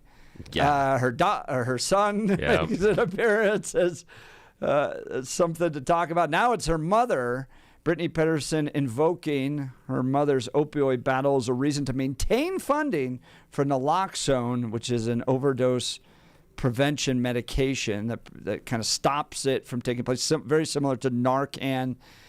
And she wants the federal government to continue to pay for that. Is Brittany right on these issues? I mean, she wanted a supervised injection site. At one point, she garnered the nickname Heroin Barbie. Yeah. So, she right about this? Should we continue to fund it? Should we guilt everybody like Kyle Clark did to carry Narcan around with him? Let's go to the phone lines. Man. Christian in Fort Collins. Good morning, Christian. You're on the Jeff and Bill Show. Yeah, morning, Christian. Morning. So one thing that I didn't hear you guys mention that a lot of people don't know is when that is administered, it generally drops the opioid from their system almost instantaneously. And a lot of these people, when it's administered in the field, they come out of their high and they're pissed. And they can be very combative. So, yes, it can save their life, but at the same time, they could come out of it very pissed at you, and it could be a violent situation that you're putting yourself in. I did order some of the free stuff that was offered by the state. Well, obviously not free, but the state provided a couple of years ago. And that was because there was the reports that there was laced dollar bills and stuff that people were putting on the road and everything. And I've got a kid at home. And so that was more for my own family's safety if something were to happen. Oh, and also the idea, depending on age of your child, the child could, be getting some pill from a friend and not know that it was mixed with fentanyl or something else. And so then you would have a need for it, not because your child was necessarily a hardcore user, nor taking advantage of Brittany Pedersen's safe drug injection sites that she wanted. It could just be a kid experimenting with something. And as, friend of the show and former KNUS talk show host Stephen Tubbs has shown, that single pill, that single experimentation can turn deadly. So I would get it, man. I would get it. Yeah, I understand. Narcan's running $45 on Amazon for 2 doses, so it's not cheap. The random person that you come across that's having an overdose, you're potentially asking for trouble there. But if it's a family member or somebody that recognizes you that would come out of it and be grateful, that's a different story. Well, Christian, I want to ask you this. In the story and in the letter that Brittany Pedersen sent to Robert F. Kennedy Jr., she details the fact that her mother overdosed 20 times, including 3 times in one day. Now, I sit there and I just kind of go, whoa, like, what as a family do you need to do to get upstream of that? Like, if we're expecting taxpayers to pay for the money that keeps you from crossing over and dying, right? You're at that moment where you're about to die, and then the mom tried to overdose 3 times in one day. I'm going, we got to get upstream of this thing. There's some serious problems that need to be addressed that are a lot different than just keeping her alive when she tries to kill herself in 3 straight days, 3 times in one day. Yeah, so the downside there of having Narcan or similar substance in the house is somebody could be brought out of a OD at home and not seek any further treatment beyond that. And so they would potentially still be in the house where they have the fentanyl or whatever opioid caused the overdose and go right back to it. Right. But that's obviously a pandemic or epidemic of opioids and fentanyl that we have in our system, and also addictions that are out there. And humanity has suffered with different types of addictions for all of humanity, basically. Yeah. So then you're talking about, well, how do you address the addictions? And isn't that the hard part, question. Christian? Isn't that the really, really hard part that we, I think as a society, rather than dealing with the addiction, looking at some of the core problems and having the person do the hard work. You know, our friends at Step Denver talk about the hard work to get homeless men off the streets of Denver and get them working, that it is a difficult process. And because it is so difficult, do you think maybe, Christian, that as a society, we prefer the easy mode? We prefer the idea of Narcan, that we will sell that to our society as a larger portion, saying, we understand that friends, family, even people in your neighborhood may be addicted to drugs, but rather than getting the treatment and helping them do the hard work, take this. And then you don't have to feel as responsible. I understand that you took it and brought it into your family because you were responsible for everybody under your roof, and I think that's incredibly admirable. But do you think that as a society, we are selling to ourselves that, no, we can ignore someone's addiction, we don't have to worry about the treatment, because instead we have the easy button to bring them out of it? Absolutely. It's the exact same thing with gun control. They don't want to address the elephant in the room, which is mental illness in our society, and they want to make believe that they can eliminate weapons from our society. Anything can be a weapon. So you eliminate one type of weapon, you're going to have other weapons. Anybody that has a mental illness that wants to cause harm to other people, they'll find a way. Yeah, or cause harm to themselves. Well, and I think we have the safety net that it's never going to get so bad, and it requires, at a certain point, personal responsibility. We talk about this with Step Denver all the time. Until there's actually desire to heal and to take responsibility for your problems, it's just going to continue.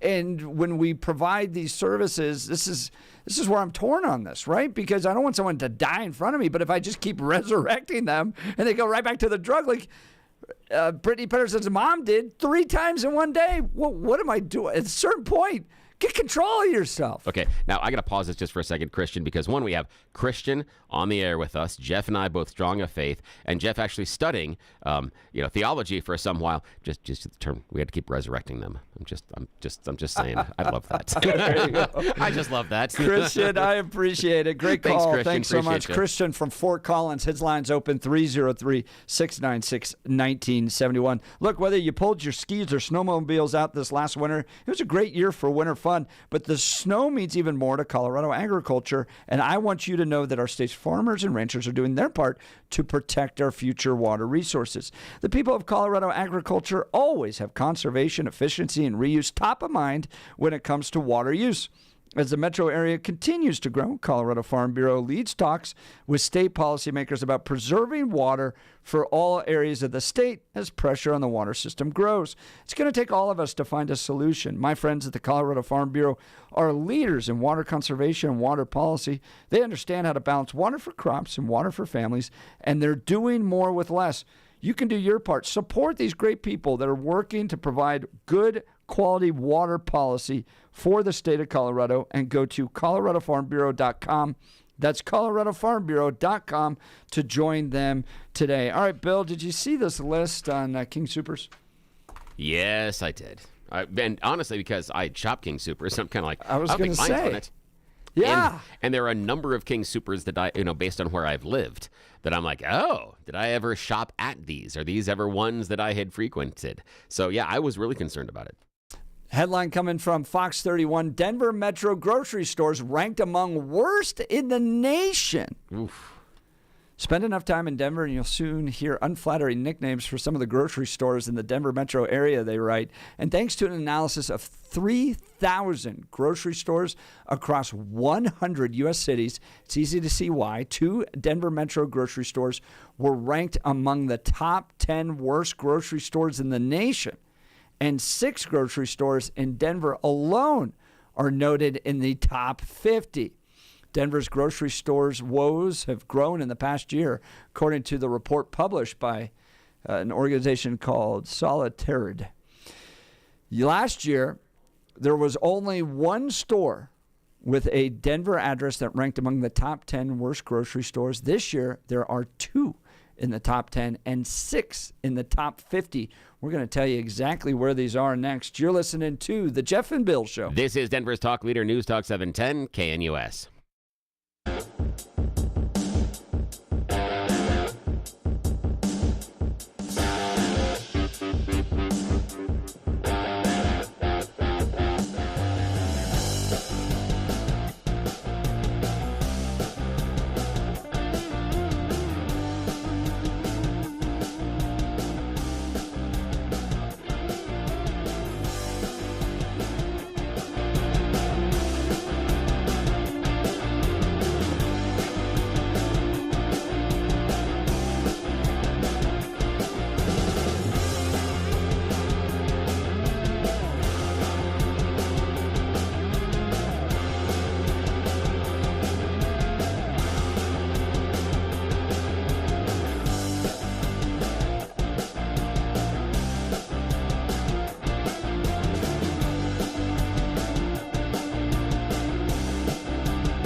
Welcome back to the Jeff and Bill Show. We're talking two items this hour. One, Brittany Pedersen asking RFK Jr. to maintain funding for naloxone, invokes her mom's opioid battle, saying, we got to keep the government funding for this. It's saving lives. My mother overdosed 20 times, even overdosed 3 times in a single day.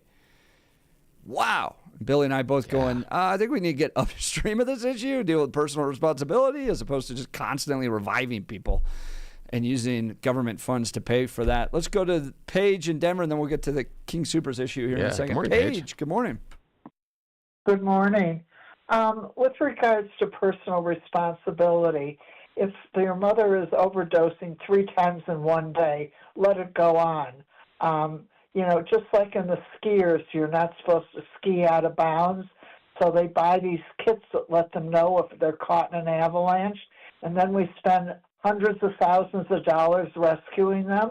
They know what the dangers are. Let them be responsible. I'm sick of everybody intervening to take care of irresponsible people. Now, here's the funny thing. That the adrenaline rush is more important than anything. Here's the crazy thing, Paige. I'm certain that there have been times you've been listening to the show and you've been thinking, oh my gosh, Bill's got such a bleeding heart. Why is he looking at it this way? This is ridiculous. He doesn't see the world the right way. There are portions of this when you're talking about people and their own personal decisions where I actually hearken back to George Carlin. And George Carlin, the famous comedian, one time says, the kid that eats too many marbles doesn't grow up to have more kids. And that's part of this natural selection. And as rough as that is, I have seen in my own life people that will do anything they can to avoid and refuse the help. And they will continue the spiral no matter what lifeline or what support you give them, because that's their choice. That's what they want to do, and they're that self-destructive. And as hard as it is to see, sometimes that's just going to be their own personal choice, just like you said. And why do we keep rescuing them? Yeah. It's a hard reason. And part of it is, if it's someone in your family, you're like, because you love them. But it's more difficult to say that I need to have, and let's just do the drug example, that you can say you're helping someone in your own family, even like Brittany Pedersen's mom, and you have the Narcan, the Naloxone around so that you can help her when she's going through the drug overdoses. But saying that the best way to help my mom is to set up a taxpayer-funded site so that she can go there and do drugs with medical professionals, I disagree with. I think in that point, we are asking the society to enable the behavior rather than to help them break the addictive cycle. And I got a problem when society wants to enable the addiction. I have a problem when society enables people to take unconscious risks and know that they will be saved, whatever it is, whether it's drugs, whether it's sports, whatever it is. Yeah. I just think that it's not fair to normal people who think before you're they right. act. You're right. Paige, and I appreciate the phone call. And I think you got a great point just a couple of days ago. I don't know if you heard and you listened to us early in the morning with You Choose the News. We had a story coming out of Japan, in China, where a guy had tried to climb a mountain, got lost, had to be rescued, forgot his phone on the mountain, went back 4 days later, had to be rescued a second time. Made a decision to go back to where he was and got rescued again. Yeah, that's dumb decision making. I climbed Mount Rainier one time, and we were talking to guys, because Mount Rainier's right outside Seattle, so you get these people that climb it all the time. They're totally inexperienced. You know, that is the only North American rainforest. Oh, yeah, I believe it. Yeah, it's the only one. Super wet up there. It's amazing. This guy had climbed up and called 911, because you can reach 911 from the top of that mountain. Called 911, needed help. Rescuers went up there, and he's just sitting there with his little blinking light on. And they get to them, and he's like, what do you need help with? He goes, I'm just really hungry. So they gave him 2 granola bars and left. Oh, Get your own butt down. All right. That's awful. Bill. Yeah. Worst rated grocery stores. Yeah, where in the are top they? 10, we had a number only of them. one city has 2 of them, and that's the city of Denver. Ah, jeez. Okay. In the top 10. Washington, D.C. only has 1. Okay. Seattle only has 1. Minnesota only has 1.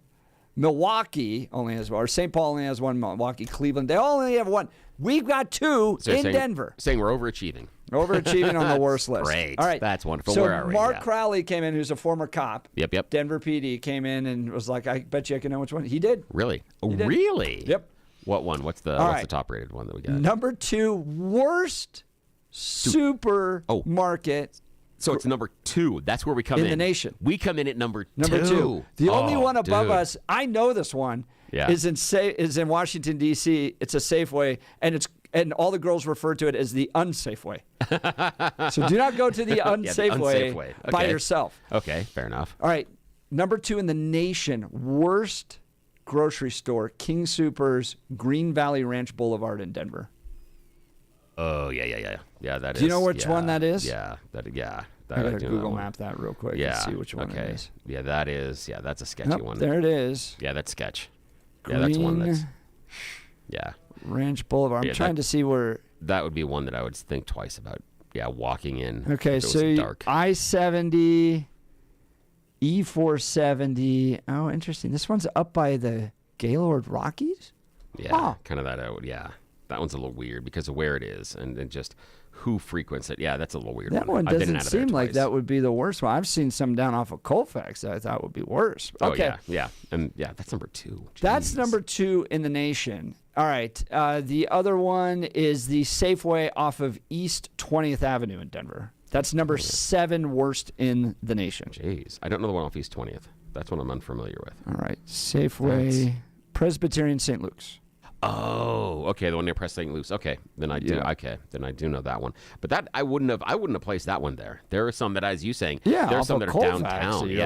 There's some of those. I'm not going in there. Yeah, the ones off down 13th and stuff like that. Okay, this is off of Downing and 20th Park Ave up there near Presbyterian St. Luke's. Okay, I can see that one. Yeah, I can see that being a little bit. But I never had any real experience there. Okay, that's interesting. So if you go to the worst ranked among customer service. Oh, yeah. All right. Yeah. What is that? We have 1, 2, 3, 4, 5 in the top 10. No. Yes. 5 in the top 10? And 4 of them are King Soopers, 1 Safeway. It's the King Soopers off Quebec Street in Denver. It's number 4, worst in the nation, according to customer service. The King Soopers off of Green Valley Ranch, that same one. Number 6, worst customer service in the nation. Then we're 7, 8, and 10. King Soopers, Spear Boulevard, King Soopers, Chestnut Place, and then Safeway off of South Downing Street in Denver. Yeah, I've gone to the Spear Boulevard Kings a number of times, and if you work there, my apologies. But basically, it's self-service. It's like, yeah, whatever. and the idea, and sometimes the people that are working the checkout believe that you being there is an inconvenience to their day. That even though they're sitting there and their job is to make the stuff go beep and put it on the little conveyor belt, they still view that as you have disrupted their opportunity to scroll or just stare off into space. And so you are the problem as the customer. Yeah, I've experienced that one quite a bit. Yeah, they're not that friendly. I think a lot of people are starting to use the delivery and the online ordering, right? We don't use delivery. We use the online ordering. I hate both of those. We just roll up. Right, and then throughout the week, my wife just adds it to the app. Oh, we have a list on our refrigerator, and she just adds it to the app, and then she'll say, "Hey, on your way home, can you just swing by Walmart? The order's ready," and we just pull up and put it in the back of the car. Oh, so I don't even really go in anymore. Oh, I can't do that. I will. Okay, this is how hardcore I go. Like today, I got to go get grapes. I need grapes, so I'm going to look for the ones that are on sale. But I'm going to be in the produce section, and I will pick up the bag. I will rotate the bag around to look at them, and then I'm making my own bag of grapes. I will disassemble a couple of bags, and I will assemble my own bag and put them back in. You're allowed to do that? No one's ever told me no. So yes. Yes, I will take other bags of grapes apart and assemble my own. Stealing? No. Yes, I will do that. Assemble my own good bag of grapes. I'm that freak in the store. That's me. But you do judge customer service. Yes, I do. Oh, God, yes, I do. All right. Yeah. Bill's going to be out tomorrow. It's only because it's his birthday. Text and wish him a happy birthday. We'll be back. You're listening to Jeff and Bill Show. Thank you so much, my friend. This is KNU.